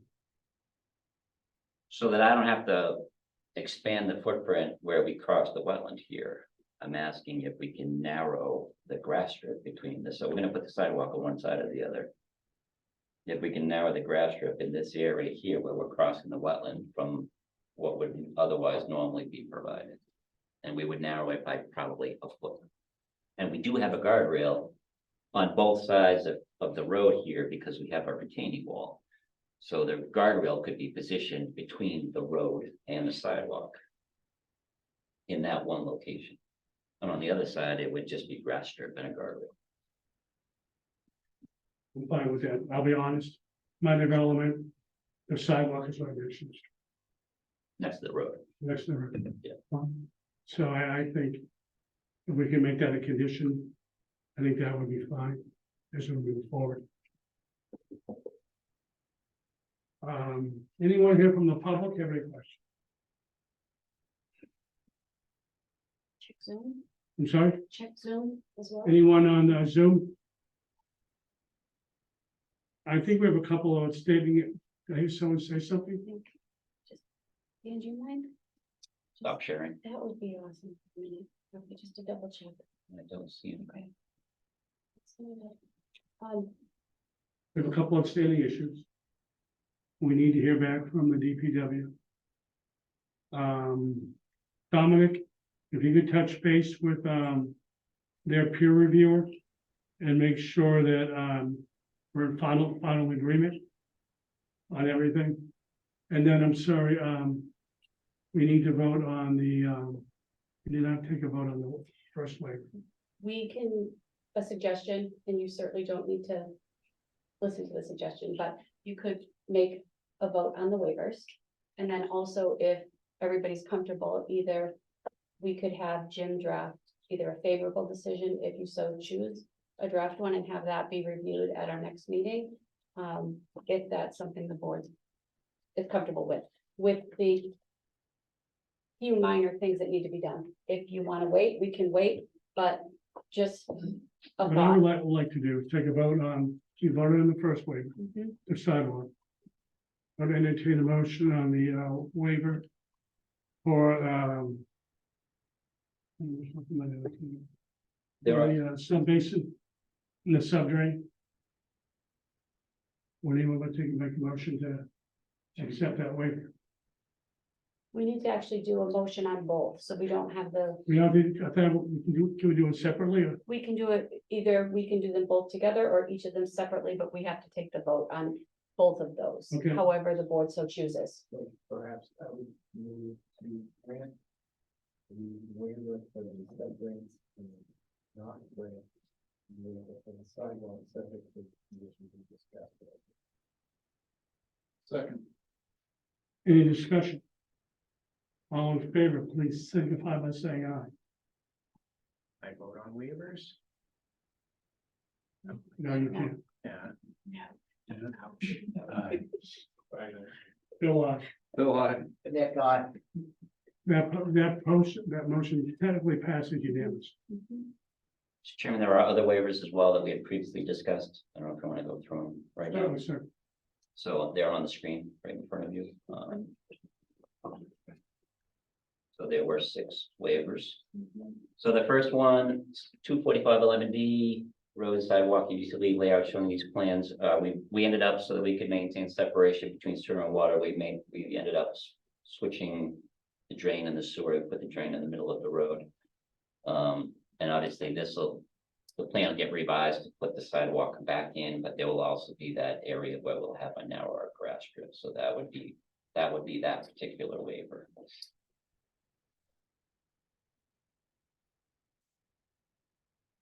Voted on 2 right now. Voted on the fifth, the 4th and the 5th. No, you No. voted on the 3rd and the 5th. This would be the top one on the list there, to allow the road sidewalk and utility layout shown on these plans. Subject to the revisions that you've already requested, which is to put the sidewalk back into the plan. Make such a motion, right? Yeah, is that the only one that you, of the list that you're presenting, is that the only one that we need to deal with? No, we can go through them all. So We can go through them all. 245, 1285, intersection site distance. We talked about this at the last meeting. There was a road stub left directly across High Ridge Road, but it's mostly wetland.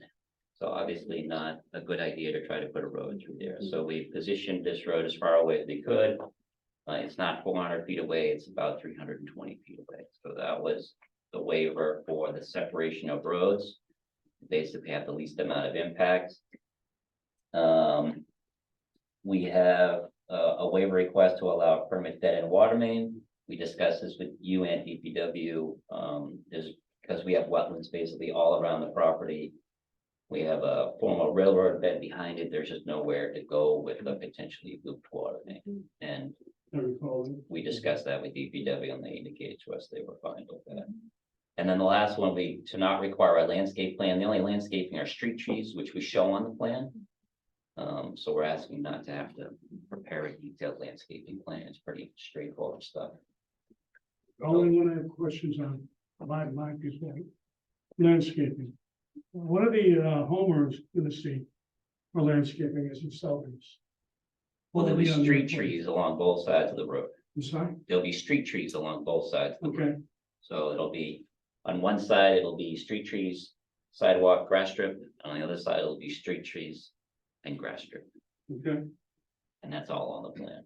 all right. Dominic, let me get your input on some of these issues.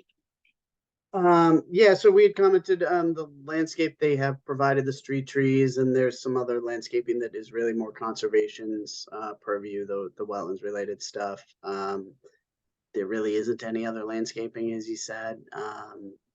The dead end water main,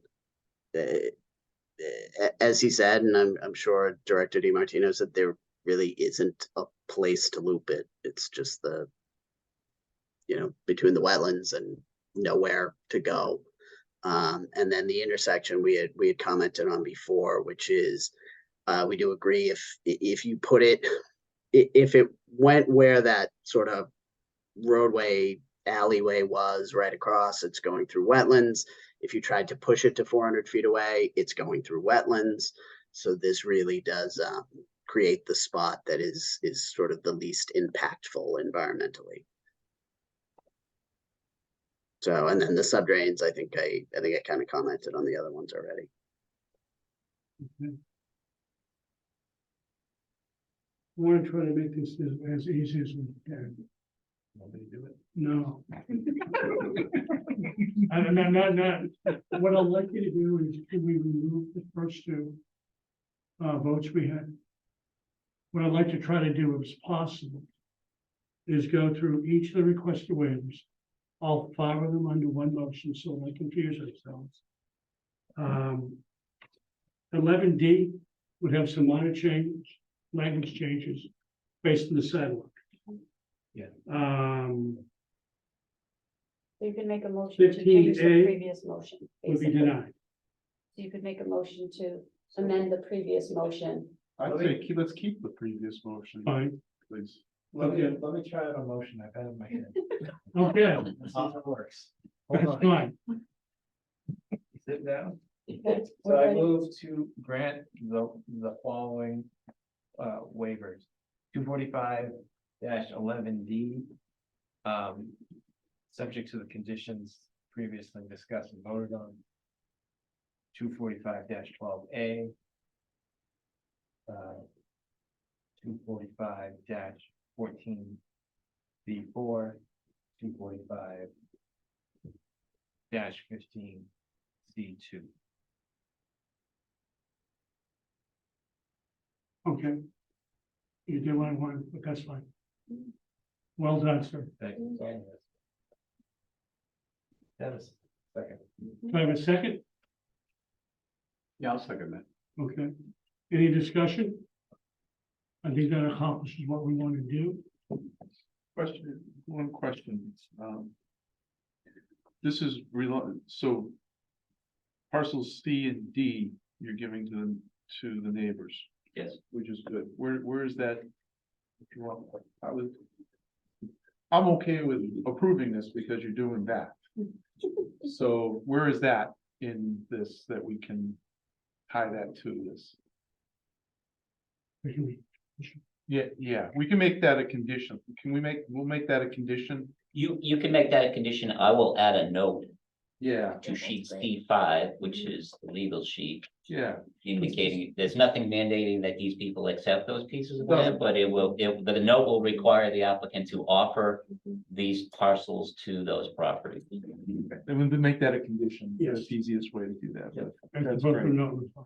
All right, I'm good with that. Aye. Brian, aye. Bill, aye. Bill, I. That motion passes unanimously. How are we doing? Have we exhausted peer review monies or anything?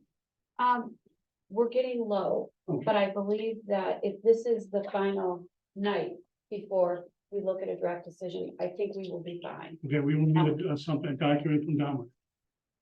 And that we have enough money in there for that. And waiting for the letter. And if we are low, because I don't believe you're gonna need to go to peer review again on our behalf. But I believe conservation will be separate. I don't want to speak for conservation because I don't know where they are with the peer review, but I think on our side, we did have enough money. If the board's comfortable with exhausting, that you don't need any further information and that we're set to possibly have a draft decision. Are these lining up, conservation and our board lining up together to end at the same time? Conservation's ready. Someone has to go first. It's always always the game, who goes first. Conservation only wants that one change on the pipe, and I need to make the change on the sidewalk for you. Mhm. So I will do a plan revision, but otherwise, conservation has indicated to me that they are satisfied. So then I think the next step is we're reaching a point where Jim needs to draft a favorable decision.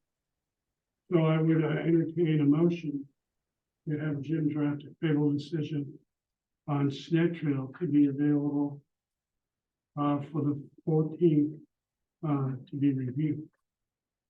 Yep, then I would amend that, or I'd suggest the amendment that, subject to the conditions that we discussed. Voted on today. Okay, So, do I have a second? second, All in favor? Dennis, I. Brian, aye. Bill, aye. Bill, Nick, I. That motion passes. Thank you very much. One quick thing, Yes, and hopefully we will be done, but you have a decision deadline of September 29th. I think we should be good, but I don't know. Do we want to just address that on the 14th if Yes. need be? for some reason it gets extended. Okay, perfect. All right, answer any And- question, No, please contact them and myself. thanks for your time. Appreciate it. Thank you very much for your time. That's correct. We need to continue the hearing for Uh, September 14th, September Indiana 14th. Banana signs. All in favor, continue hearing. on the 14th. Second, I. Okay, Dennis, good. I. Brian. Call for the vote. Brian, Michelle moved it. I seconded Do we it. need to vote on? I said Dennis, I. Mhm. Bill, aye. Bill, I. Nick, I. That motion passes unanimously. It's getting a little late. It is getting a little late. Thanks, Dan. Okay.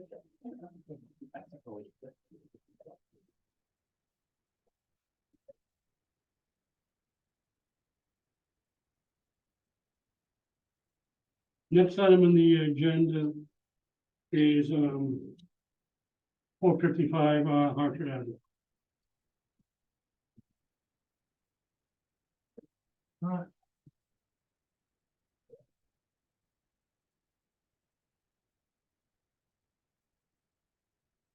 You bring us up to speed on where we are? Sure, thank you, Mr. Chairman. For the record, Brian Falk from Marigold O'Connell here on behalf of the applicant. I just need to be transparent, there was no Disclaimer. relationship between itself and that form, no, the applicant's attorney.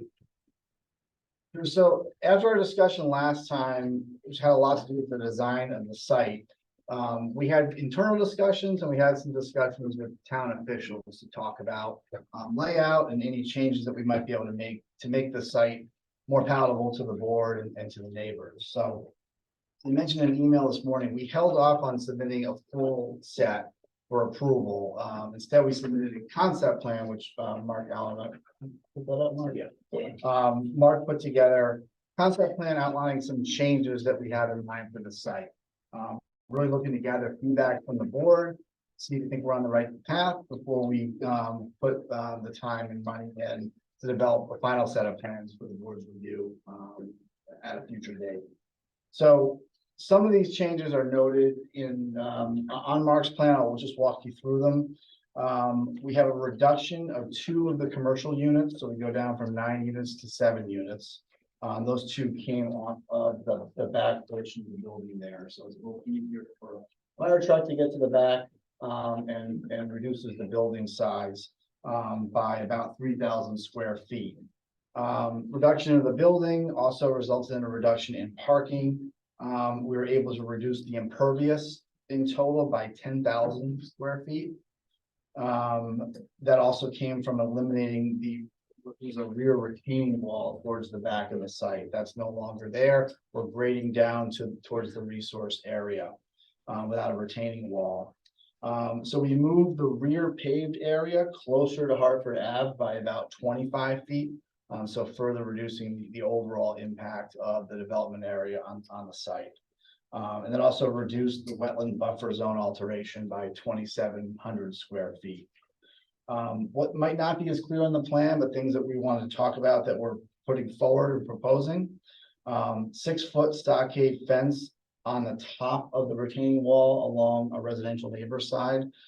We think that will help provide screening of the building from those properties. Again, it's not the bottom of the wall, that would be sort of pointless, it's at the top of the wall, so we'll have the wall top space before we get to the pavement, and that's where the fence would go, 6-foot stockade fence.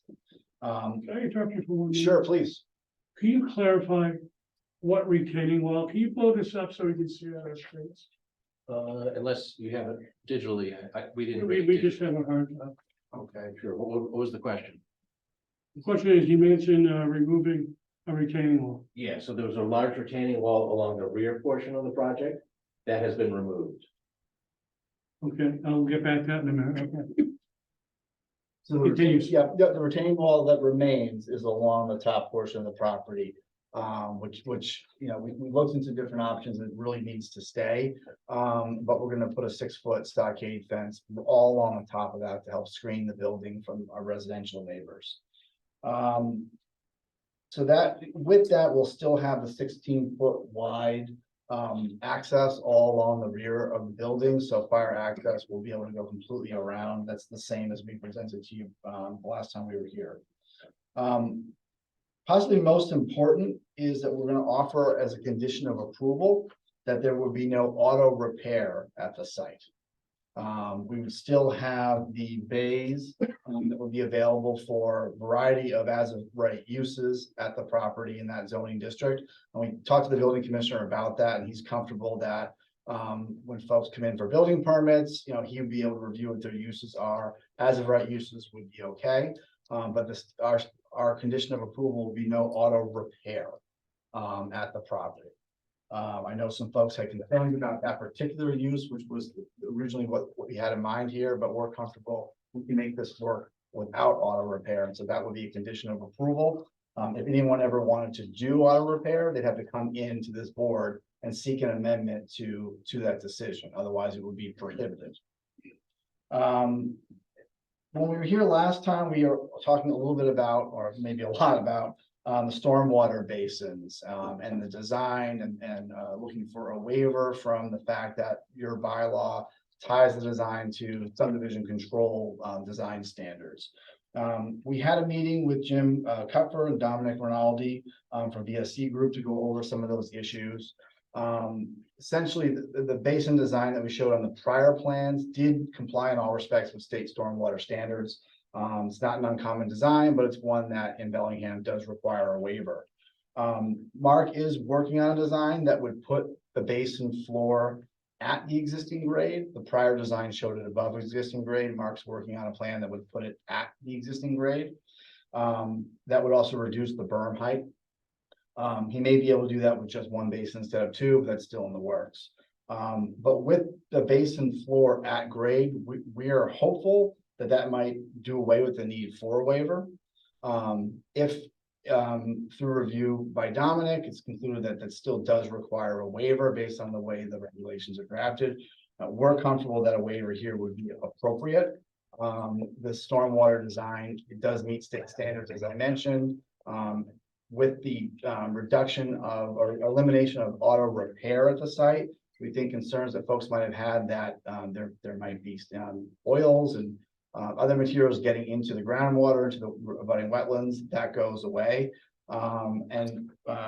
In addition, this stormwater system would always remain privately owned. This isn't a stormwater system that's going to go to an HOA with residents who might not be comfortable maintaining a stormwater system, or to the town as a public way and infrastructure acceptance. This would always be privately owned on this commercial property. So if a waiver is still required, we believe we would it would be appropriate here. But again, with the redesign, with the basin floor being at grade, we think we might be able to, you know, do away with a waiver. So again, concept plan, looking for feedback from the board. Let us know whether we're heading in the right direction before we send Mark back to put together a final set of plans and send those off to Dominic for a final review. And happy to take your questions and talk to the issues. Thank you. Before we go to the board, Dominic, could you please give us your opinion on what was presented this evening? I still feel very comfortable that we maintain our standards in regards to not providing the waiver. but I'm not an expert. I would like you to give us your opinion. Yeah, so I mean, I think as we said before, I mean, this very much is a Bellingham local requirement. It is done in, I don't offhand know of another town that has this requirement. It doesn't mean it doesn't exist. You know, they have done a lot to try to sort of mitigate that, and certainly as they were just describing, you know, possibly making it slightly even less impactful would be another step in the right direction. I ultimately, whether I don't have the regulation sitting in front of me right now, so I can't remember exactly how it's worded. So if the bottom of the basin is at grade as opposed to below grade or above grade, I'm not 100% sure where that would fall on the need for a waiver. And at the end of the day, to tell the truth, I'm not the arbiter of what requires a waiver. That would require a interpretation probably from Jim. So you know, whether they mean that or not will have to be determined once we see the final product. Okay, I'd like to turn over the board for questions. Well, I know I mentioned previously that I was in favor of the waiver as long as there was, you know, checks and balances in place, which I believe, Mark, you had a lot of information on those details regarding, and I would just ask that they be included in the new plan set if you go with a full bore design, primarily clay core on the berm, and then it's good to hear that the bottom of the basin might be at grade, so just any topsoil or B layer, make sure that's taken out and replaced with whatever C-type layer soils in kind. So just a note on the construction details would be fine, but with that, I would be totally in favor of, I don't even know if it would even be a waiver in that case, if the bottom of the basin is that grade. Technically the berm is fill, but that's, once again, that's not uncommon in the engineering field to be constructing these in fill. It's really the material specs that need to be held, and there'll just need to be construction observations in place when these are built by the town. And I think that could be, I mean, I assume that would be an amendable condition. Absolutely. So. Absolutely.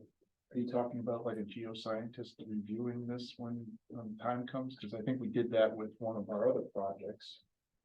Yeah, so like typically it would be a soil evaluator or of some sorts, which I would imagine that our peer reviewer, if he isn't, I'm sure that they have people on staff that are soil scientists, and it's just verifying to make sure that, you know, whatever is dug out, that there isn't topsoil that's put in place at the bottom of the basin that's going to hinder infiltration, because you need this to de-water. So that's, so I think, and I can work on language too with Amy and Jim about the condition to specifically state during construction, basin construction, there needs to be a couple inspections.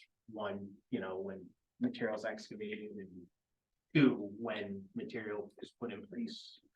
So The right clay core and the correct compactions. correct. Yeah. I think Harmony had some language in it, I think. I don't think I was around with oh no, I wasn't around when Harmony was going. Harmony has their language. Oh, it was Bellingham Shores? Yeah, that was the glory days when Rob Okay. wasn't on the board. Okay. Mr. Jeff, I just wanted to add, again, with the kind of the tie back to subdivision regulation, which is why this is a little challenging for us to get our heads around. You know, as was mentioned with the last applicant, you're gonna have folks on site reviewing as part of the covenant and release of the bond, which we wouldn't necessarily have at this type of a site, but the condition that Mr. Lucier outlined makes perfect sense to us here in terms of review of that. So, you know, we're requesting the waiver. It differs from what the subdivision regulations would call for, but, you know, it is a typical design that you would often see at this type of a site, but a condition where that's reviewed and make sure that the soils that we're putting down are appropriate to maintain that it will work that way. Stockade fence, is that a composite or is it wood? At the top of the retaining wall, Yes. it's gonna be a vinyl, solid vinyl. I know, what's the actual height from ground level? Yeah, and you'll see it, it's gonna be, the wall on average is about 4 to 6 feet high. And then we've agreed to a 6 foot high vinyl fence, so there'll be anywhere between 10 and 12 feet of vertical buffer from the abutting neighbor. Yeah, I'm just worried about high winds and controlling it. I've noticed in the last couple of storms. Yep.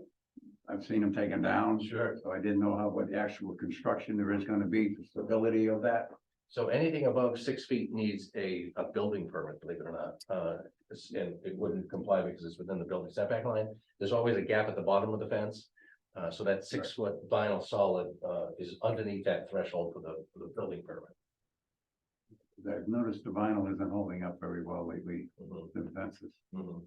I'm just wondering, maybe that flying into, the neighbors or out into the road or something along that line. I mean, certainly a condition of that we're required to maintain the fence and keep it in good repair, which wouldn't otherwise be the case for other fences you might see that. Especially with traffic going in, somebody may damage it and it sit that way until the storm. And then, somebody get hurt. Umbrella truck going up the road and up there. Exactly. We can't control that. And is the abutter online? That's what I was gonna wonder that too, if the abutter is okay with that fence and if you might wanna reach out to them just to see Yeah. the color or something to help them with Absolutely. that. That might be just a good faith effort to find out what the abutter would like there. And in good faith effort from the last hearing, I think, we had learned that at the previous application, the 6 foot vinyl fence was something that was agreed upon mutually previously prior to our involvement, so we kind of wanted to match that condition. What kind of uses do you envision would fit in, or would go here if it's not on? Sure, so I think any number of trades would be able to use these types of units where they would need a bay, but they might also like some office space, a simple commercial spot that's in a convenient location. That's sort of what we have in mind. Indoor only, this isn't gonna be, contractors yard, because that's not what this is set up for at all. Indoor only, but the type of business that would benefit from having a bay, I mean, it could be something like audio installations in cars, not auto repair, but that type of thing, some type of a business where having a bay and being able to get equipment and vehicles in and out and secured indoors would benefit from. So A lot of the folks that we, or clients of ours that rent space are plumbers, electricians, roofers, that don't want to store their material in the driveway at home. They can actually pull their vehicle in and get it out of the weather, put their PVC pipe on the ground, just tradesmen that just that want an overhead door and a lock and key just to kind of run there. Yeah. Exactly, and that is an issue in many communities. Yeah. There's nowhere to go and you can't find small commercial spaces to do it legally. Right. What other uses? I can look at the use chart as well, but what other uses, if you have it on the top of your head, what could go there? I don't have it in front of me, but this zoning district is fairly permissive in terms of the types of as of right commercial uses. In my conversation with the building commissioner, he was fairly comfortable that we would have a pretty good array of options of folks that could use these spaces. No offer. And I know, I remember asking about this before. So the neighbor on the side with the wall and the retaining wall on the fence, are they gonna see the full 10 feet? They'll see the 4 to 6 foot wall, the gravity wall with the concrete block, and then they'll have that 6 foot fence on top of that. Yes, that's what. Then there'll be some space between the property line and this retaining wall. Yeah, there's probably 3 or 4 feet between that just to construct the wall. And will anything be done in front of that for the neighbor? No, what we would propose was, at the base of the wall at the low point, this was talked about the conservation and through Dominic's office, that the low point will pick up any water that may accumulate in front of that wall. So we hadn't shown any landscaping of any sorts along that property line. It was more of just stormwater mitigation and visual screening. Right, I'm just putting myself in the neighbor's shoes and seeing concrete, big concrete blocks, as opposed to if there's an opportunity to put pine trees or something in front of it, you know, something like that. I think that would, if I lived there, that's what I would rather see than just some concrete blocks. I appreciate the fact that you reduced the size of the building. And I think I do like it much better, not being an automotive use. And I have to look at what the other allowed uses would be. I still don't have concerns about the proximity of the building to the only residential abutter. And I know that presents engineering challenges for you. And I know that the bays, everything faces away from the property, but it is very close to the only residential person that would be impacted by this. And that, that makes me uncomfortable, you know what I mean? Like, you know, it's just, I understand this challenging, but if there's a way to move it, so it's not so close to their property. Yeah, we're not asking any zoning relief as far as uses or setbacks by any means. So we do meet zoning compliance. Right. Not only with the use, but with the setbacks. And then the other restraint is wetland setbacks to the south. And those wetland setbacks have certain impacts to underground stormwater, septic systems, and building setbacks. So it's kind of a combination of setbacks that we're kind of. Yeah, I know you're working with a lot, but is that the absolute farthest away you could move that building? Like I mentioned to our team, there might be a few feet to pick up. You know, it's not gonna be dozens of feet, but there may be a few feet here and there. When we fine tune it, if this is the direction that this group is in favorable moving forward with, we could absolutely just keep a real sharp pencil to try to get every foot we can. Yeah, at the end of the day, our job is to try to minimize impacts to neighbors as best we can. So to the extent you can prioritize that, that would be helpful.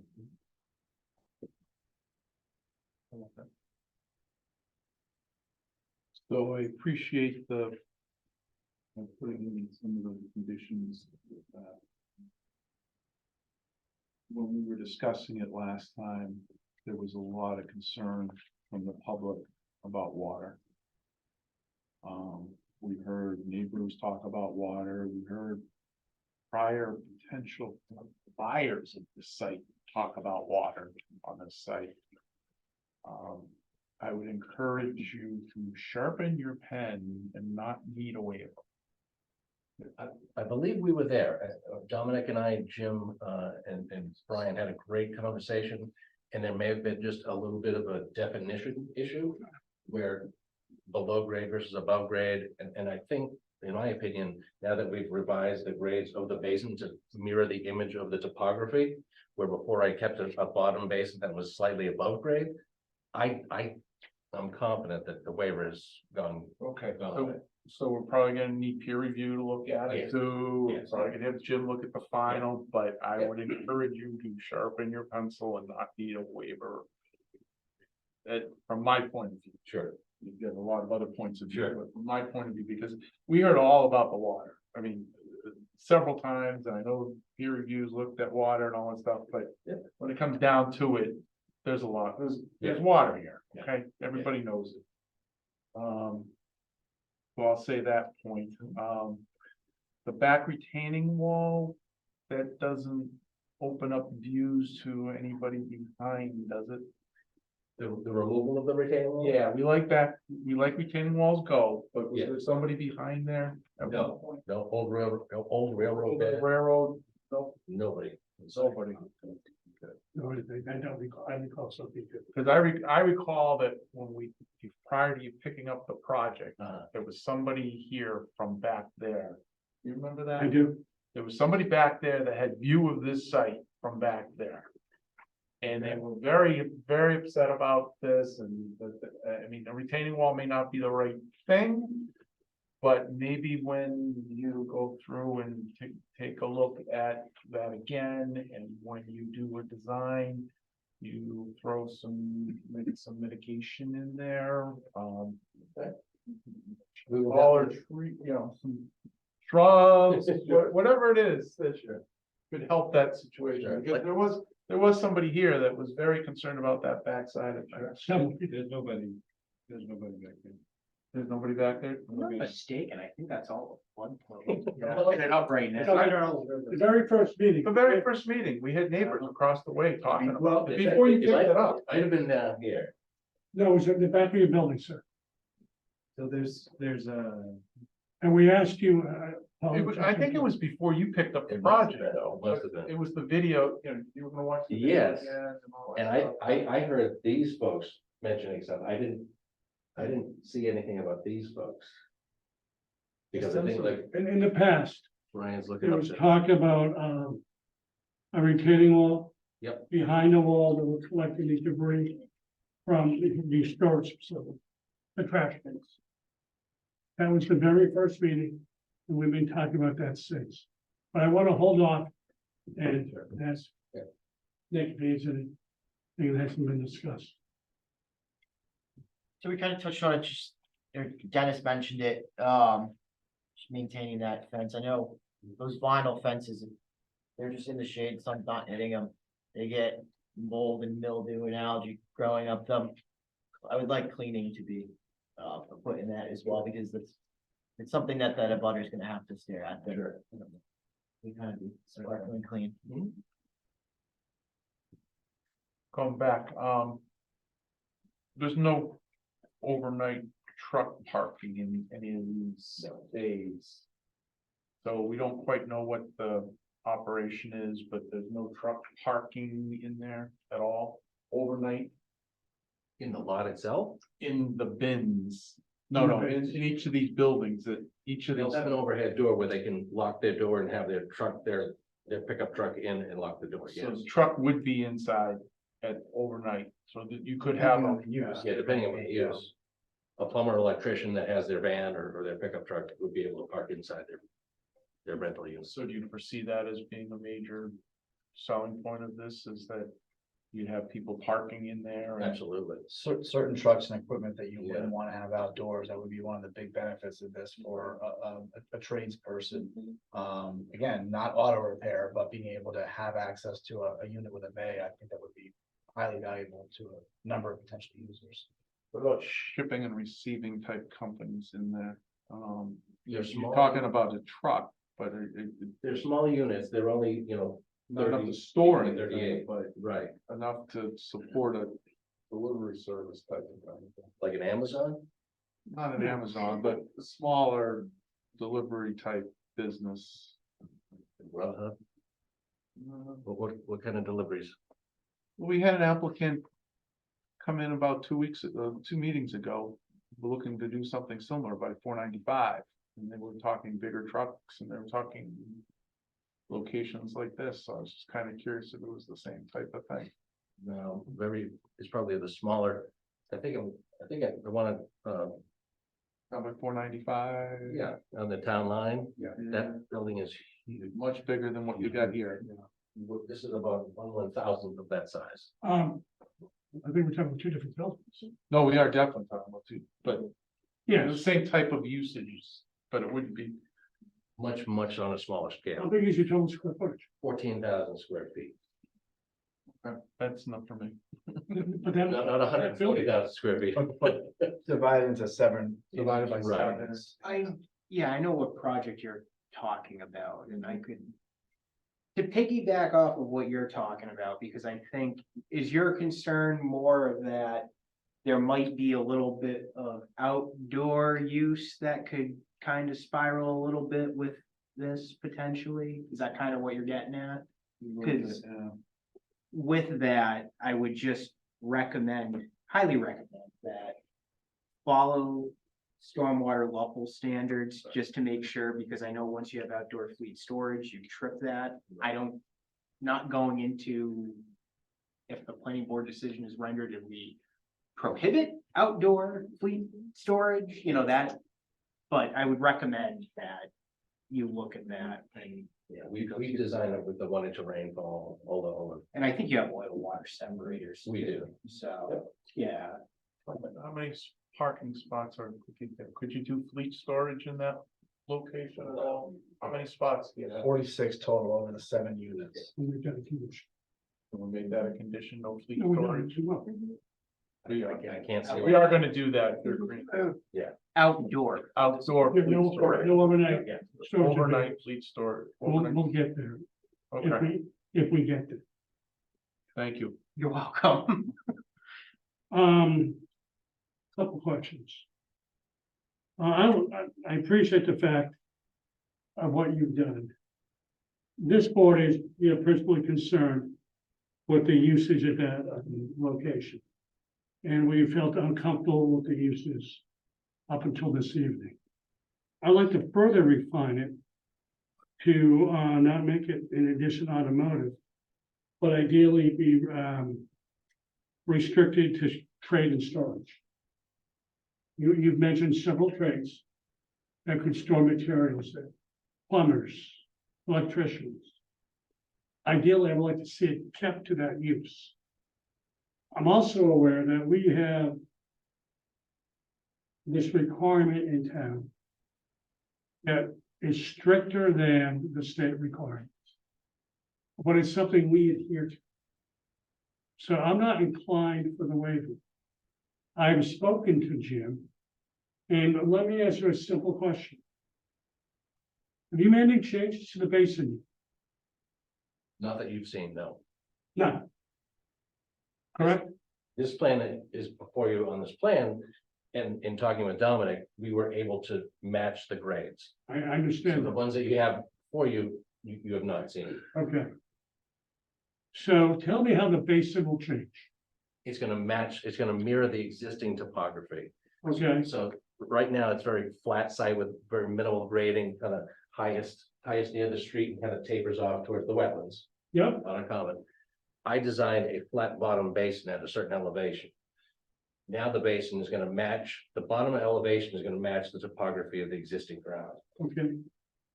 What is to prevent the overflow of water that the neighbors have spoken about for years? We had one gentleman here, 2 months ago, who tried to buy the property, couldn't because it was wet. And his property gets flooded, other neighbors have mentioned their properties get flooded. I want to eliminate that. I think the purpose behind what our conservation department did was to prevent that from happening. Earlier, it was mentioned this evening on another project that we had, gravel and sand in an area that was presented to us before. We don't have that here. You're gonna be using infill, correct? Is that a fair assessment? Yes, for the berms, absolutely. And for the, The bottom of the basin will be a gravelly bottom. you clarify what that will mean? So we're gonna strip the topsoil and subsoil, the first 18 inches to 24 inches, we're gonna strip that away. We're gonna infill with gravelly material that is porous and accepts rainwater. Okay. Will that prevent water from leaving the site? Yes. And that's the charge of our company, that's the charge of Dominic as your review engineer. And adhering to all of the 10 stormwater management standards, as well as all of the additional layers that Bellingham has put into stormwater regulations. Okay. I still feel uncomfortable with the waiver. You mentioned. I think the waiver is gonna go away. Excuse me? I think the waiver is gonna go away after Well, we talk. that's your opinion. That's not an opinion of the board. In talking to Jim and Dominic, What you're saying is your request for the waiver is gonna go away. correct, Okay. correct. That's correct. He's saying he's not gonna need a waiver. Okay, I want that confirmed. Yep, yeah. Not by a geo yeah. specials. We understand that. We're not saying now it's not needed. We think this redesign will obviate the need for the waiver, but that's not us to tell you and you just agree. That's gonna be Okay. Dominic. We get that. I just want to reiterate, the waiver isn't from, does this function well? It meets state standards. It's designed to not have overfill. That's The only what we're talking about is the elevation of the basin. Okay, Is it above grade or below grade or at grade? That's it. That's the waiver, that we're talking about here. Not how it functions, not does it treat the water properly, not is the groundwater protected? That's not it at all. We're not looking for a waiver from I think we can do a lesser basin and then maybe there'll be some spillover, but hopefully they'll grant us the waiver. That's not it at all. It's purely where is the basin with respect to. I understand. Yeah. And I've spoken to Jim prior to this meeting. And I did not get that feeling from Jim. And I believe, you've had an opportunity to touch base with Jim as well. So we're gonna need a further clarification on this. Before we go any further. How do we stand with money in the, Right now, we have a little under 2,500. are we gonna need more money? We will need some more if this is gonna go to the final design and have, and again, whatever is put in that we don't use, we can reimburse back. So you need another scope of service? Dominic provided that, and I can get that Okay, to the that's engineer fine. tomorrow. And what do you do about the scope of service, Dominic?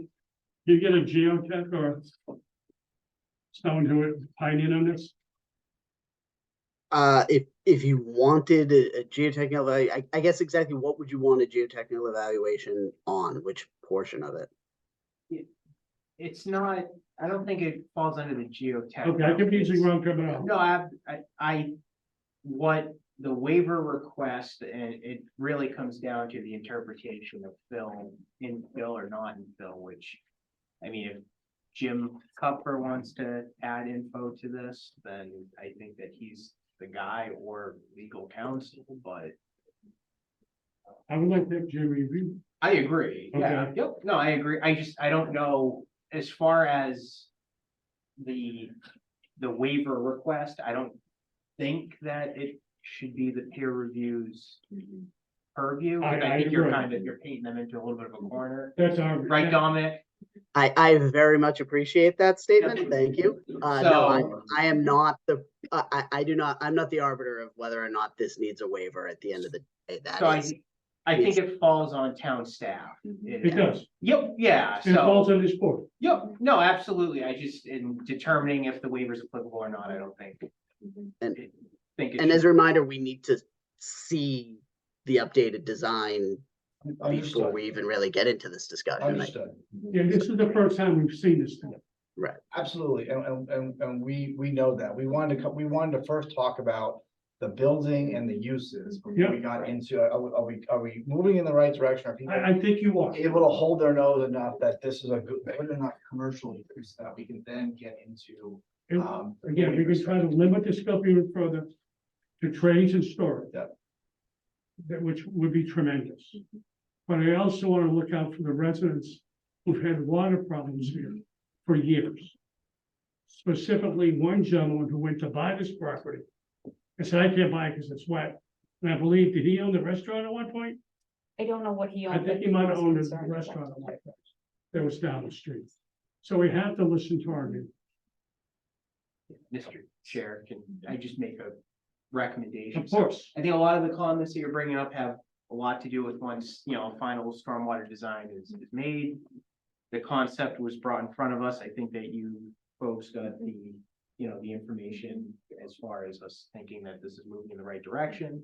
Regarding the uses, I think that we should look at the allowed uses in the zone on our side and pick out if we do want to make recommendations or some conditions about the uses. That's what that are on our route. correct. I think that we should do that, but I Yes. think I think I see the life leaving the bodies of the WS development folks behind there. So, Could I I make a think- suggestion? Sure. That we take this, continue it, obviously, Yep. have Mark draft and create the final plan. We have Dominic look at it, we take all the information and we come back another Do we want night. to ask for a full set plan then? I think we're ready. Well, we have I mean, we to have get that to. eventually, so. We get that we're not getting a decision without a Right. full set plan. We're just, before we go and invest the funds in that, we wanted to, go through this. You're going in the right direction, Absolutely. but we're not there right. Yes. Understood. Yes. Yeah, I don't think we're at the 10-yard line, but we're certainly, approaching a field goal. I don't think it's a long field goal, we're getting there. Mhm. Is that fair answer? for you? Absolutely, we appreciate it. Is there any intention of, is it all 7 days are gonna be construction, like, there's not gonna be like, well, we have a tenant, so we're just gonna build 5. I mean, the plan is to have 7. I mean, that class that usually maximizes value anyway, to have more tenants, but rather than fewer. But that's not something we've really discussed in great detail. There are gonna be 7 days and 7 doors.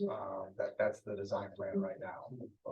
And then we'll fine tune as we move down the road with regards to signage and et cetera. Right, I'd like to see a little bit, something more than just a building, like just something. I want it to look good from the outside, however you're gonna design that. I'd like to see that too, but I think we need to, Can we,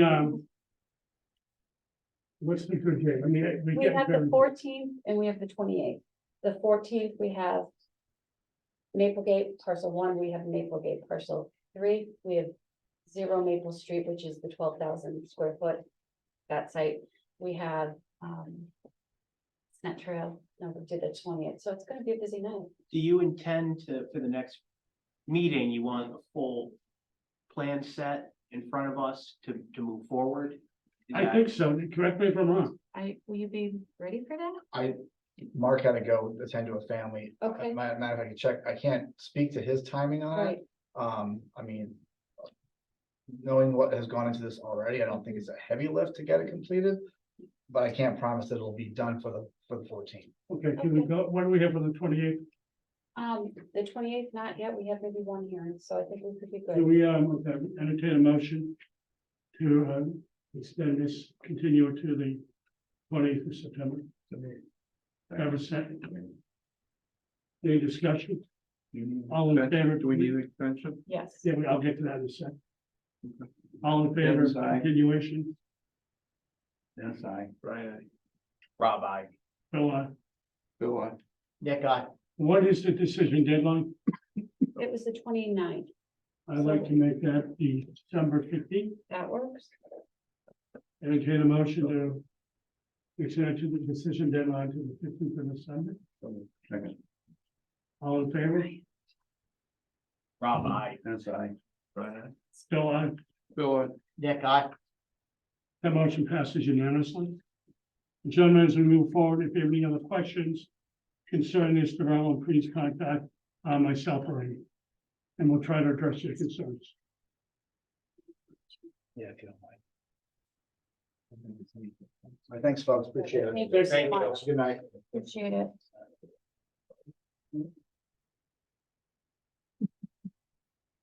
I think we're ready to call it evening. Oh. take a 5-minute break.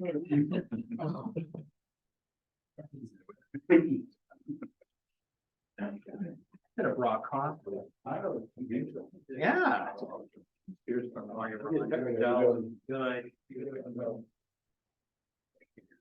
that your sleeping bag, sir? Yeah, and yes, I was gonna gather 4 armless chairs and take a nap there. Nice. We've only got a 3-hour presentation, so you have time. Oh, excellent.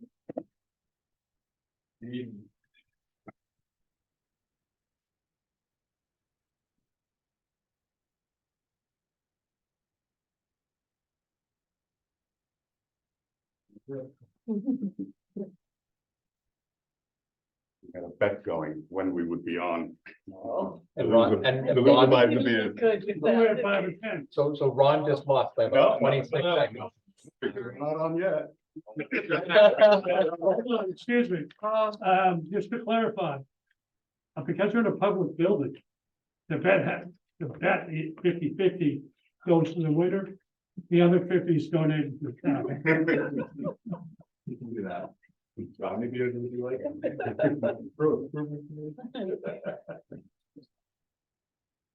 Cleanliness. Do we limit, I think some people have to take a break. If whoever has a close to the 10, I can call, meeting order, and that's. When it's too late. Okay. He wants We to. had about a 90-second window when the last applicant walked out that. And if you wanna go for it, you can sign it, there's probably 20 sheets if somebody wants to pick their turn now before. I don't want to.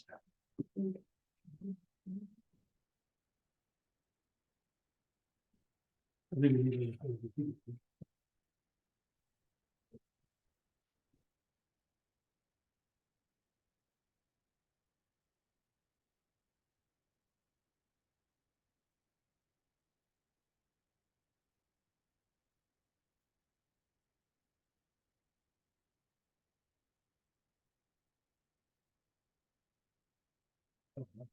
Excuse me? One's waiting for the other. I know.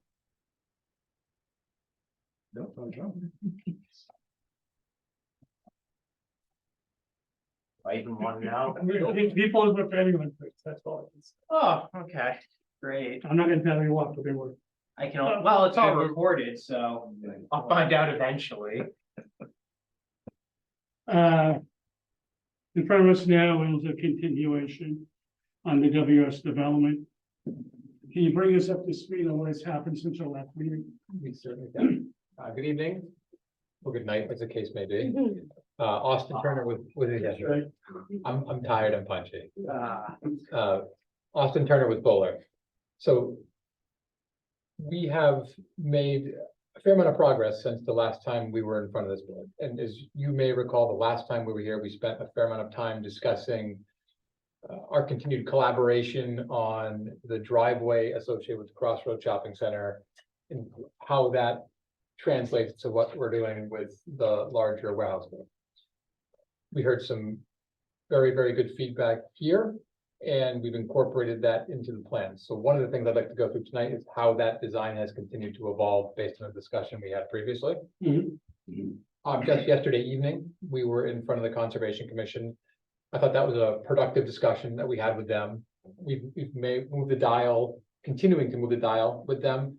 And we're at a point now where we're starting to focus on some granular engineering and wetland related matters as it goes specifically to the fine tuning of the wetland replication and mitigation components. And what we're doing now with the commission's consent is starting to get into some specific meetings with the peer reviewer who's going to be looking at that design with our wetland professionals. And that had some influence over, or that was kind of a domino, so to speak, in terms of allowing us to unlock the last pieces of refining, not the design with the access, but the overall design for the warehouse. Your peer review team astutely pointed out there was some test pit data that they were looking for, which we recently completed, and we're going to be providing that to them. That also had a little bit of influence over some of the stormwater design in that, as you recall, there was a stormwater basin kind of near one of our satellite parking areas that with the commission's input, we're going to make that area seems to be more suitable for wetland replication. And we're going to move that basin under the parking lot for stormwater. And that design is being actively pursued and we're going to be sending that to your peer review team. And they're comfortable with that? I'm comfortable with that. Yeah. And they are as well. And well, they haven't seen the design yet. Okay. So we're actively doing it. They had a couple of comments that were specifically related to that area that were new comments in their letter, which we are in the process of addressing. We were already addressing that now. They identified it obviously as being something that's in progress. So we're working on that right now and expect to have that finished in fairly short order. So what I thought we would do is I'll go through kind of a high level view of what the access, how it's been further refined based on the feedback we had here. And then I'll have Ron step in and he can kind of give you a little bit more of a deeper dive on the intersection with Hartford Avenue specifically. That makes sense? Okay. I'll pop up the plan here.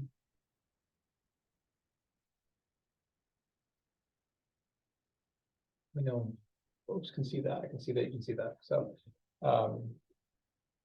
so things that we did, just by way of a quick summary, we've further enhanced the signage that gives the directional signage, and Ron will go through that kind of specific up at the intersection. It's pretty miserable.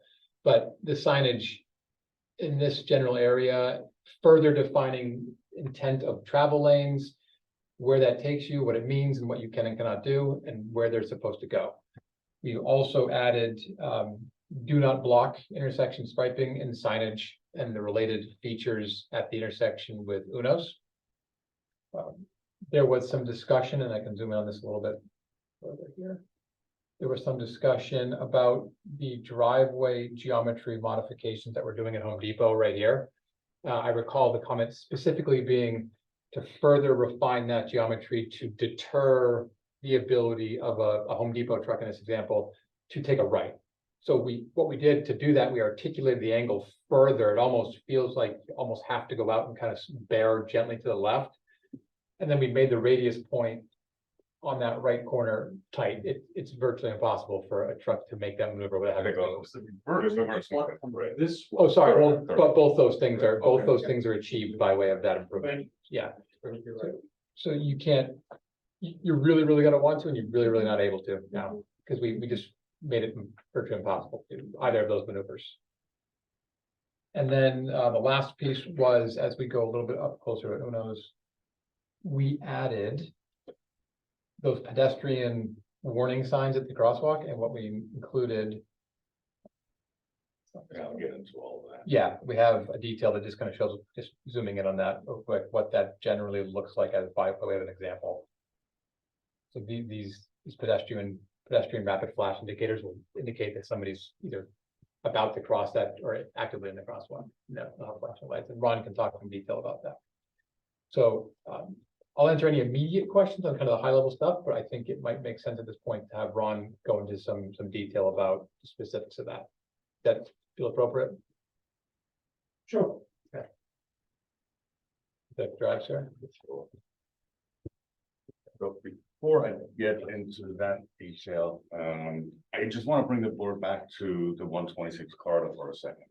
I think it's important as it pertains to what we're doing here. We all know how congested that corridor is today. The queues, the backup of traffic you have, the delays getting through that corridor.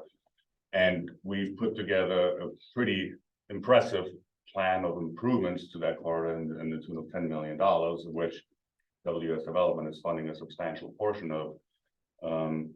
But it's really hard for people to comprehend or imagine that traffic is going to flow a lot better with those improvements in place.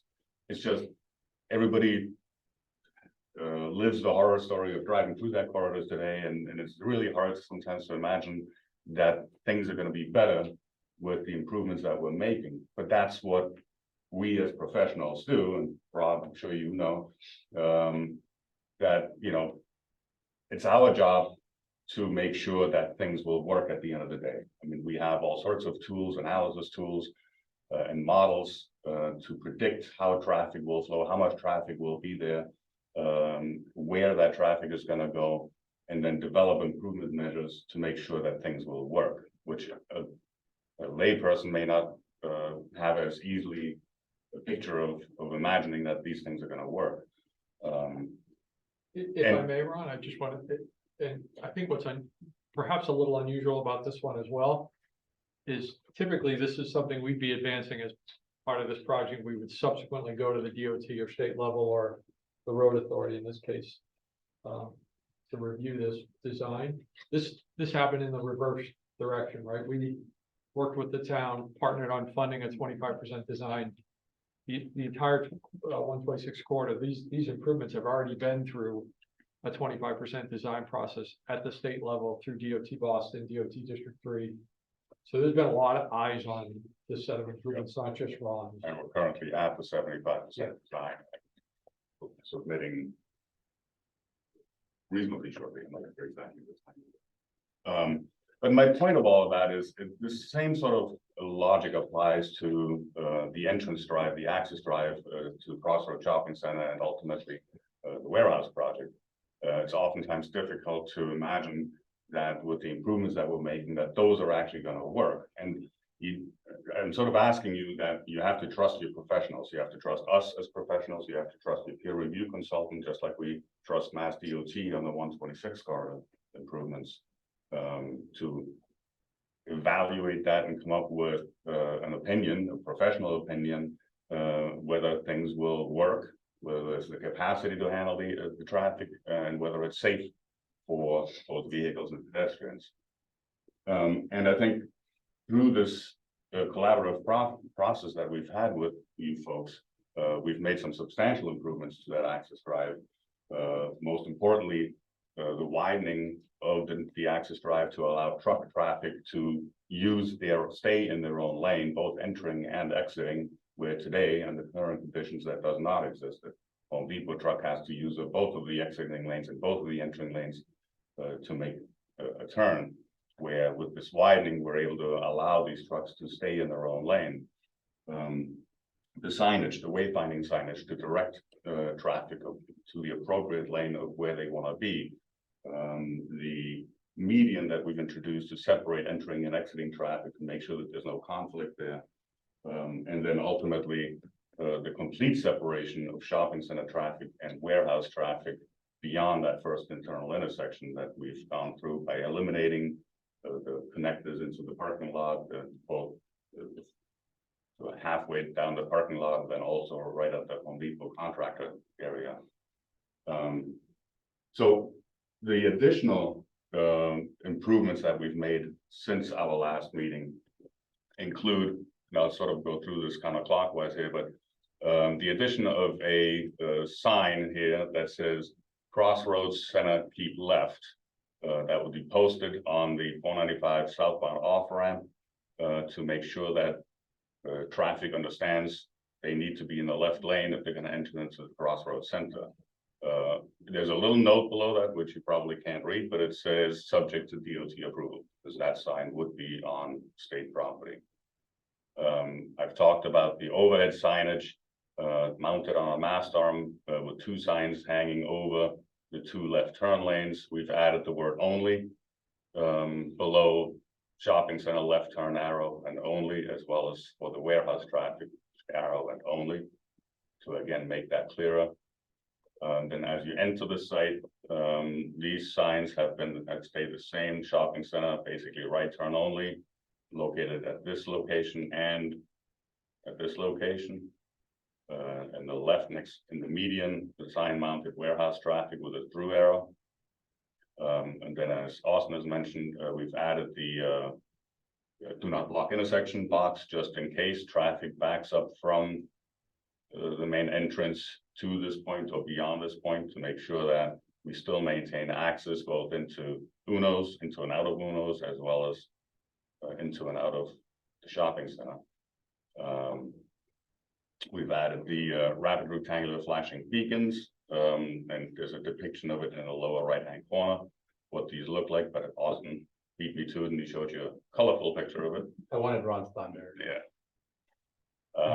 Then we changed this sign that's located right there. So as traffic approaches this internal intersection, there's a sign that says warehouse and Home Depot deliveries only. I think that was a comment from the last meeting, just to make sure that Home Depot truck drivers know that they can, in fact, use that. And then added below that, no access to shopping center. Again, make it clear those previously exist or currently existing access points into the parking lot are no longer there. And we've talked about this before. Should anybody make that movement once, they'll never make it again, because you basically go into the warehouse parking lot, make a U-turn and come back out and do it the correct way the next time. So I think with these improvements, I think we've made some great strides in collaboration with this board and some of the many of the suggestions that you've made to make this a safe and effective way to access the warehouse traffic, and combine that, yes, for a short portion of a short stretch of road, that warehouse traffic and shopping center traffic will mingle, but that's really no different than any other street in the Commonwealth or the world, presumably. That truck traffic and car traffic always mingle on the roads, and they know how to drive side by side. So with that, I'd be happy to answer any questions. I have no questions, but I'll start on my left again. I go last. Sure. Thank you. Uh-oh. I don't really have any questions, just observation. I think if you're actually going to Uno's from 495, you would, in theory, want to get into the warehouse only. Correct, yes. Right? Yes. Yeah, which is one of the reasons why we didn't put the word only on this sign here, just warehouse traffic with a straight arrow. So that it's clear that it's not only, because obviously Uno's traffic will have to make a left turn into.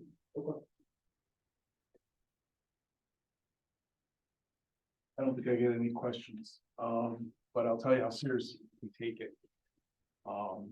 Personal story I'll throw in here with not much time left tonight, but my son, who's got his learner's permit, we drove him up 495 to Uno's. And I'm thinking about this, so we take it seriously. No question. I know that. True stories. Okay, Yeah, I appreciate your efforts. I still believe that this is your project's Achilles heel. I still think fundamentally it is not a good idea to have an entrance to a warehouse facility run through a very busy parking lot. I just think fundamentally it's just unsafe. And we can strike things as much as we want. But at the end of the day, it is just fundamentally not a good idea to mix these things. I understand trucks and cars drive on the same roads. They don't, warehouse facilities don't share access to parking lots. It's just, if this is as good as it's gonna get, we'll evaluate it based on what you present to us, but it is what it is. Yeah, I like the improvements you've done. Bill, in many of these things myself, but signage is the key to traffic flow. And if you don't get that correct, it can really cause a lot of damage.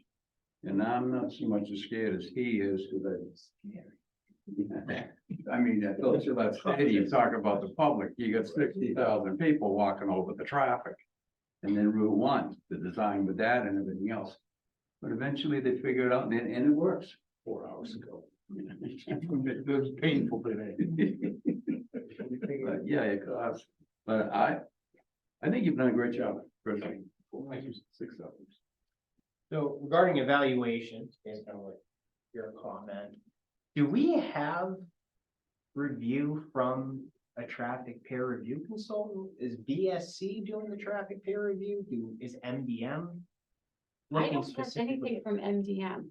No, We didn't do one here. We spoke to Jim and Amy about this early on because of where we were with the DOT, and we had already been through a full-on 25% design. So I think to the extent there was internal circulation questions. But we've had discussions with Dominic about the internal. Correct. Been involved in that. I anticipate the 126 improvements have gone through quite a bit of review Yes. with DOT. And will continue to do so. Correct. If it's the board's feeling and if the applicant may be comfortable with it, if we agreed on it, would you allow the traffic peer review consultant being, because MDM is our traffic peer that's review what we consultant? typically use. I don't feel comfortable with that. You do? For internal. Just internal scope of this, not really looking at the 126 side of things. If that is something that you might be amendable to. I think we just, we could entertain a scope from them and just make sure we're properly constraining them again because of all the review, the 126, including this intersection, by the way. It was part of the 126 study and the evaluation by the state. I just want to make sure we don't, to Ron's point there, Yeah. the design of that. I think it will be definitely critical to have a defined scope, because we don't want scope creep and starts affecting the. Every time, Ron, every time you're in here, you're complaining about people. I'm dressed for outside, not for in here. Right opposite of that. So, but no, I think the mingling of traffic, as I've said previously, is definitely my biggest concern, but I do, I like the direction you're moving in, and I do, based on my experience, it's very uncommon to be at this level of a traffic design for a public road that's accessing your site. It's very uncommon to be at this stage for something like this, so I do appreciate you taking the good faith effort of really trying to focus on Hartford Ave while working through this project, so, but with that, I mean, I'm not a traffic engineer by any means, so I would kind of like to hear from MDM.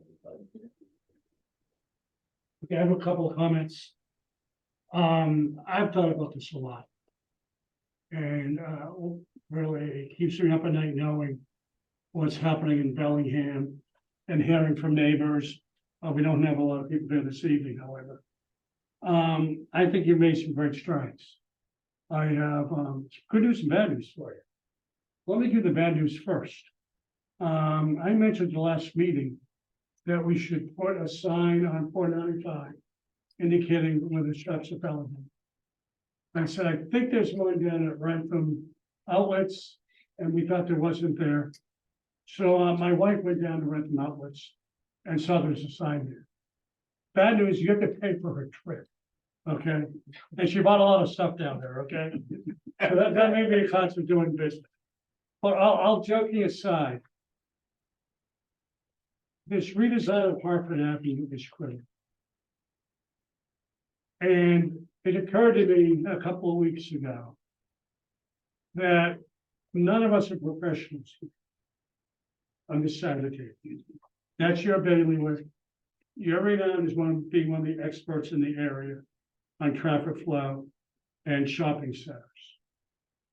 So what I think we want to do is we move forward and come to some type of approval, is some type of condition where we reevaluate this once your building is up or operating, maybe a year after, to see what has happened with the traffic.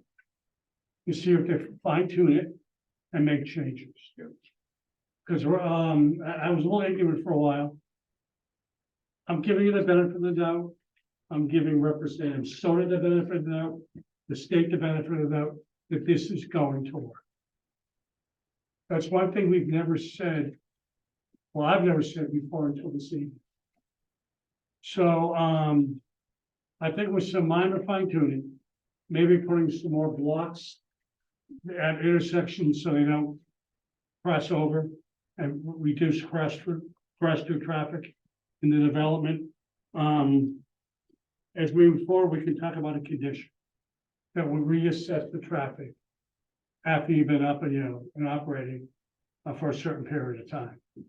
But we're also going to have to see at some point what this building's going to look like based on what you've heard from conservation. To improve it now, it's something we've not done without seeing renderings of what the building's going to look like. Is that a fair ask?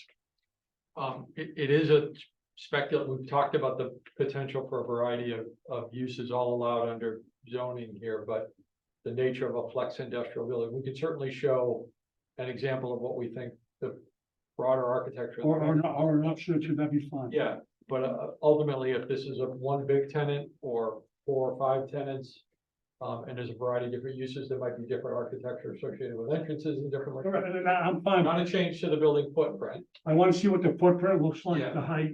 Sure. And then as we go forward, trying to screen that, we'll get more finer. No, and we understand Dominic's raised that question as well in terms of the screening from 495, visibility from 495. We understand the board's position is that you do not want to see trucks or the roll-up doors, things like Correct.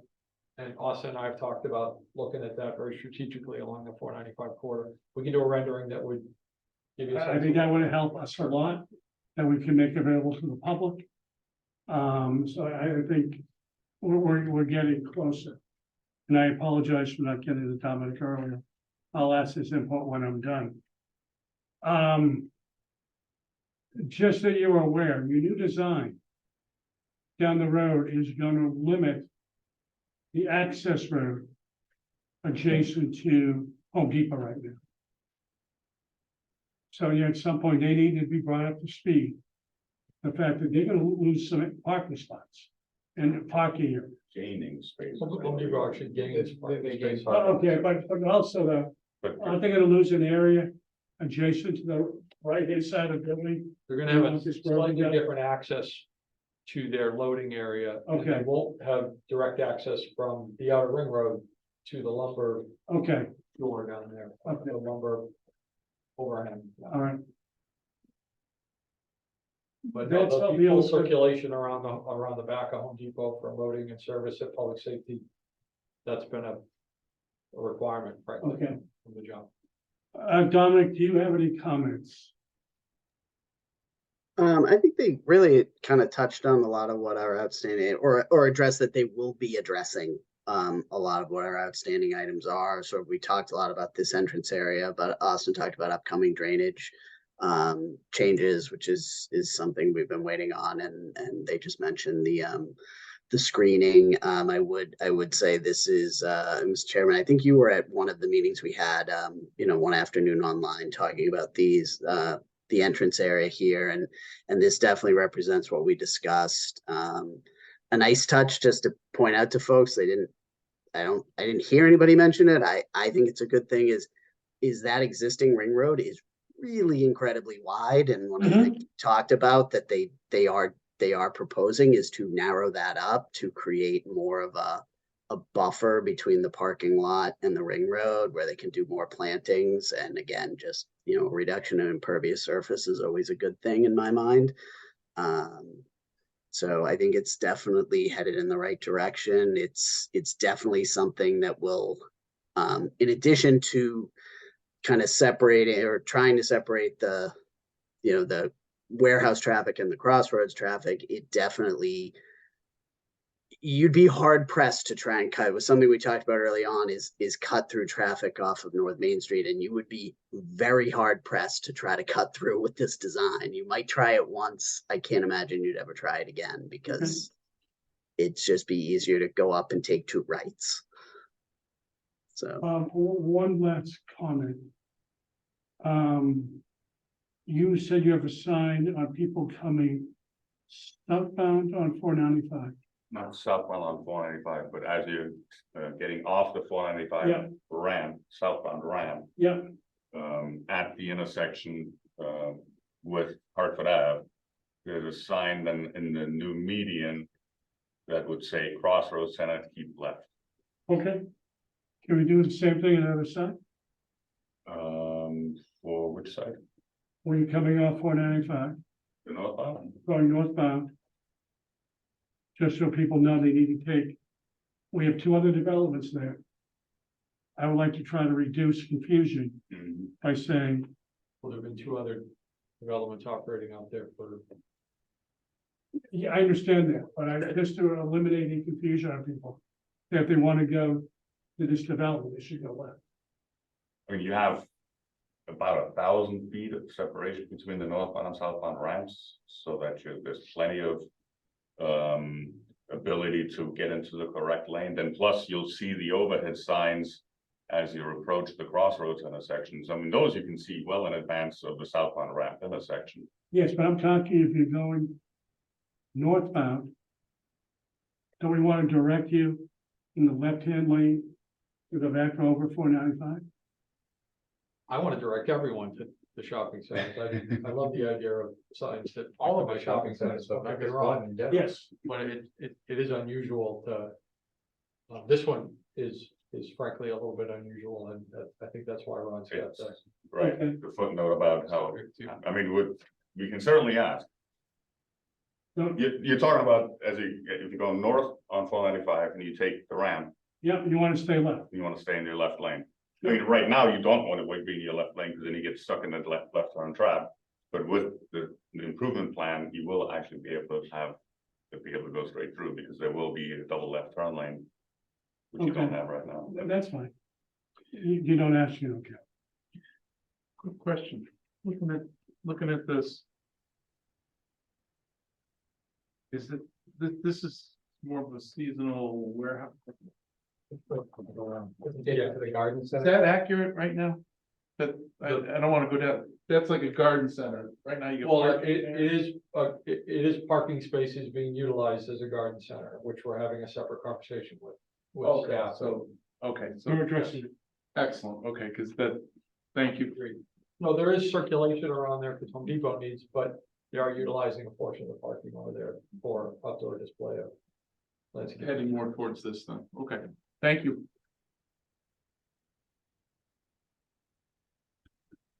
Gentlemen, where do we go from here? What would you like to say? Can I try to summarize what I think I heard?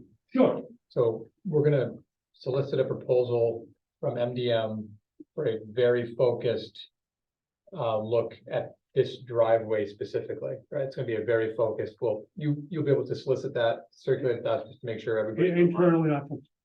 127. Second part is, we've already started addressing the comments that your peer review team had supplied to us. We've been doing that. The comments is almost kind of like they've been listening to my phone. They wrote what we've already been doing, or Jeff's phone for that matter. So we're very much aligned there. So we're on the process of working on those comments right now. And then I think we come back to this board with the peer review thing engaged and figure out what that all means. I refine the drawings to address the limited comments that remain from BSC's review. We reconvene and hopefully are nodding in agreement that we've all kind of come to the middle and presumptively move this thing forward towards an approval is my. I think we're going in that direction. Yeah. How quickly we get there, I don't know. And renderings would be the last And thing. renderings, yeah, and renderings. And again, Renderings. potential language to reevaluate this. You know, once you're occupied. Yeah, I think that's a condition the board would weave into a presumptive approval. I think, I don't know, does it make sense to begin to, because I think if we had that language, begin to draft something. Jim, we can work with Jim. To take the form, because I think putting that down and seeing the language and to the extent we need to debating that a little bit in the next meeting would be great. It's not I that think we're open to the concept. Yeah. Um, Yeah, we're not gonna say we need, $10 million. yeah, that's. Ron would like that, though. Yeah. If you can get that in there, Ron would like that. Unless you get a percentage, it's getting late. Maybe I won't retire this yet. I've got myself in trouble. If we can get language going on a draft decision that we'll see before the next meeting, that would be terrific. So what I would like to do is ask for continuance to get everything done by the 28th. You're making eye contact with the right guy. Yeah. Yeah, He's gonna say yes. I'm gonna say yes. Are we talking September? Yes. I don't know. if September I 14th? can. I don't know if Peer we can review? for MDM. I mean, Okay, so not sure. I mean, but I said September, so we want to go to October? I don't know. It's two in September, right? Yes. There is. 14th and 28th? Yes. All right. I think we can get something by then. I'll try to. Yeah, my personal preference, let's go. You're 28th? I'll be in Germany. How about we do the first Zoom? meeting in October? Because this was my thought. We get the scope from MDM, you provide the funds for that. We get you the review, they get us back your comments, and then bring it all to like an October meeting with a draft decision. Or do you wanna? I think that makes sense. Just can I, Yes. just kind of just, Yes. yeah.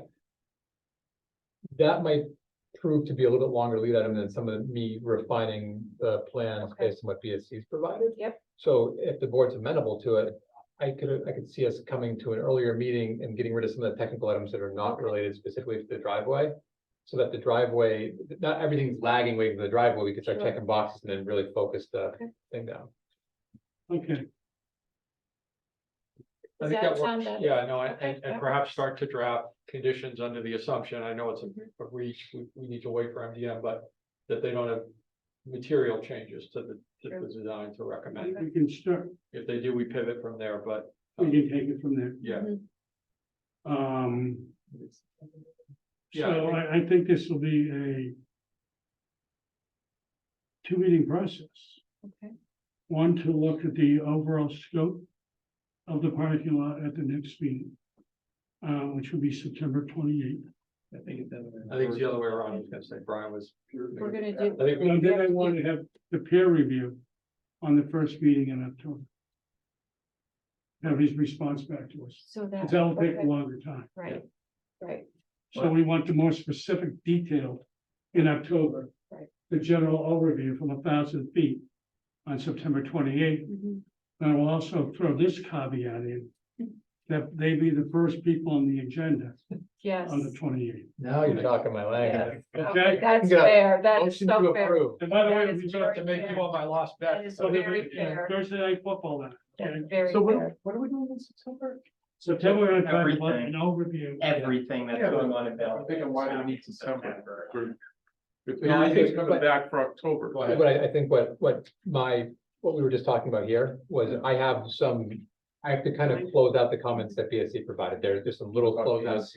Some of which got influenced by our kind of progress that was made with the commission last night, the Conservation Commission.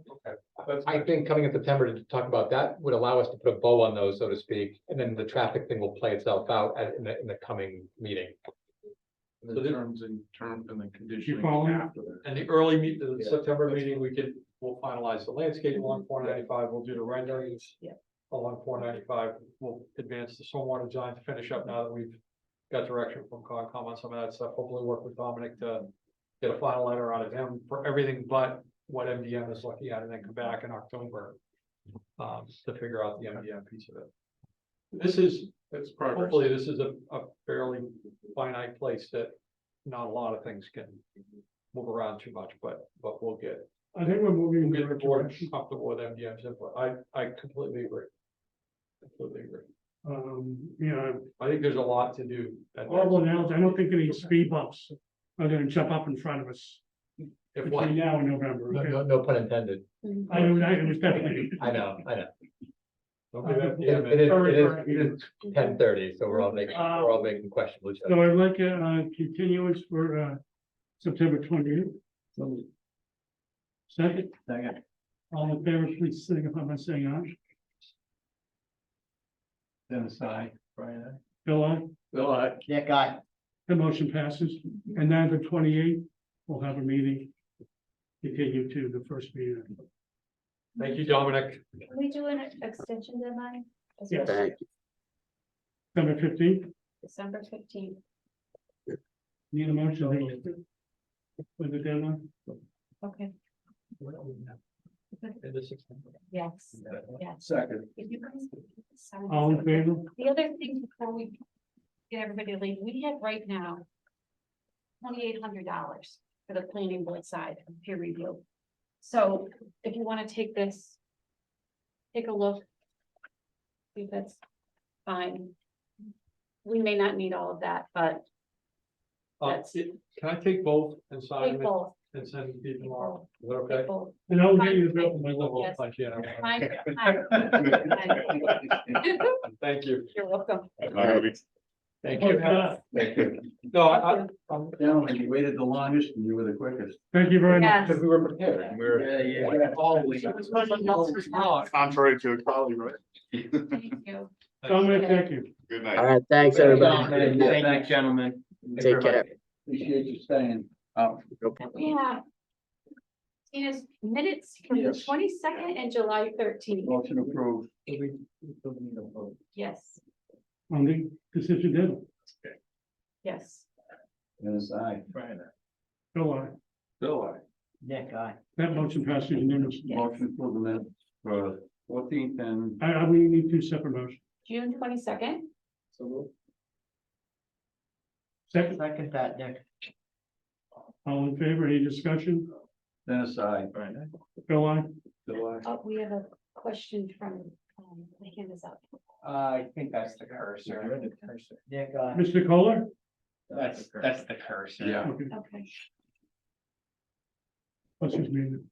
that is everything. Okay, Now, let's start signing papers. That is everything.